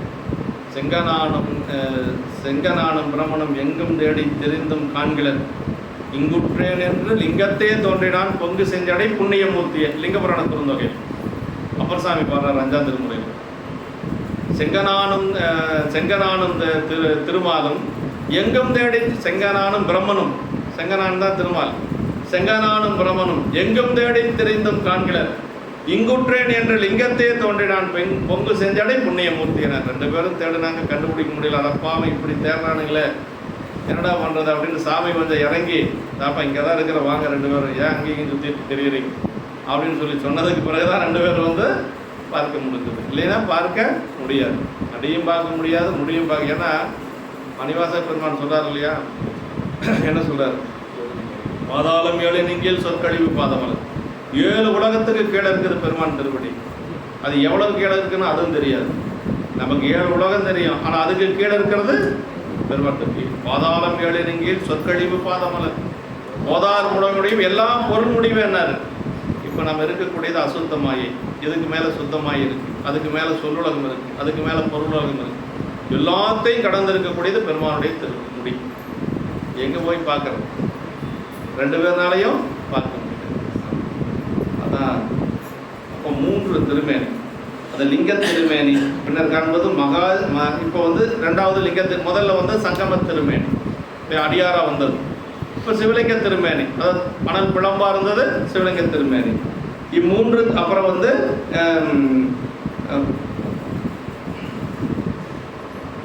உருவாமி லிங்க திருமேனி, பின்னர் காண்பது மாகேஸ்வர பேதமாகிய உருவத் திருமேனி. மாகேஸ்வர பேதம் என்று சொல்லக்கூடிய உருவத் உமையம்மையோட விடை மீது காட்சி கொடுப்பார். நாயனாருக்கு விடை மீது காட்சி கொடுப்பார். அது வந்து உருவத் திருமேனி, மாகேஸ்வர திருமேனி என்று சொல்லக்கூடியது. இந்த 3 திருமேனிகளையும் தாமே கொண்டு எழுந்தருளி ஒரே காலத்தில் நாயனாருக்கு இறைவன் வெளிப்பட்டு அருள் புரிந்ததனாலே நாயனாரது பெருமையும், அவர் செய்து வந்த அடியார் பூசை பயனும், அடியார் அளவிலார் உளமகிழ பூசை கொண்டதன் பயனும் உலகம் தேற்றம் பெற உணர்ந்துய வைத்தலே இறைவன் திருவுள்ளமாம். அப்படி இதையெல்லாம் அறிவிப்பதற்காகத்தான் பெருமான் அந்த மாதிரி ஒரு கோலத்தில் நாயனாருடைய வீட்டுக்கு கொண்டிருக்கிறார் அப்படின்னு சொல்லி 3 திருமேனியும். இப்போ 2 திருமேனி காட்டியாச்சு. 3வது திருமேனி அடுத்து வாருங்க. 2 திருமேனி தான் நான் பார்த்துருக்கிறேன். அடியார் திருமேனி, இன்னொன்று சிவலிங்க திருமேனி. மாகேஸ்வர திருமேனி என்று சொல்லக்கூடிய உருவத் திருமேனி அப்புறமா சாமி காட்டுறார். அடுத்ததே அதுதான் குரு லிங்க சங்கமம் என்று சொல்லக்கூடிய 3 திருமேனிகள் சொல்லி இந்த அளவுக்கு நம்ம இந்த நிறைவு செஞ்சுக்கலாம். இன்னும் இருக்கிறது வந்து 3 பாட்டு தான் இருக்கு. 3 பாட்டு அடுத்த வாரம் நம்ம பொறுமையாகவே பார்த்துக்கலாம்.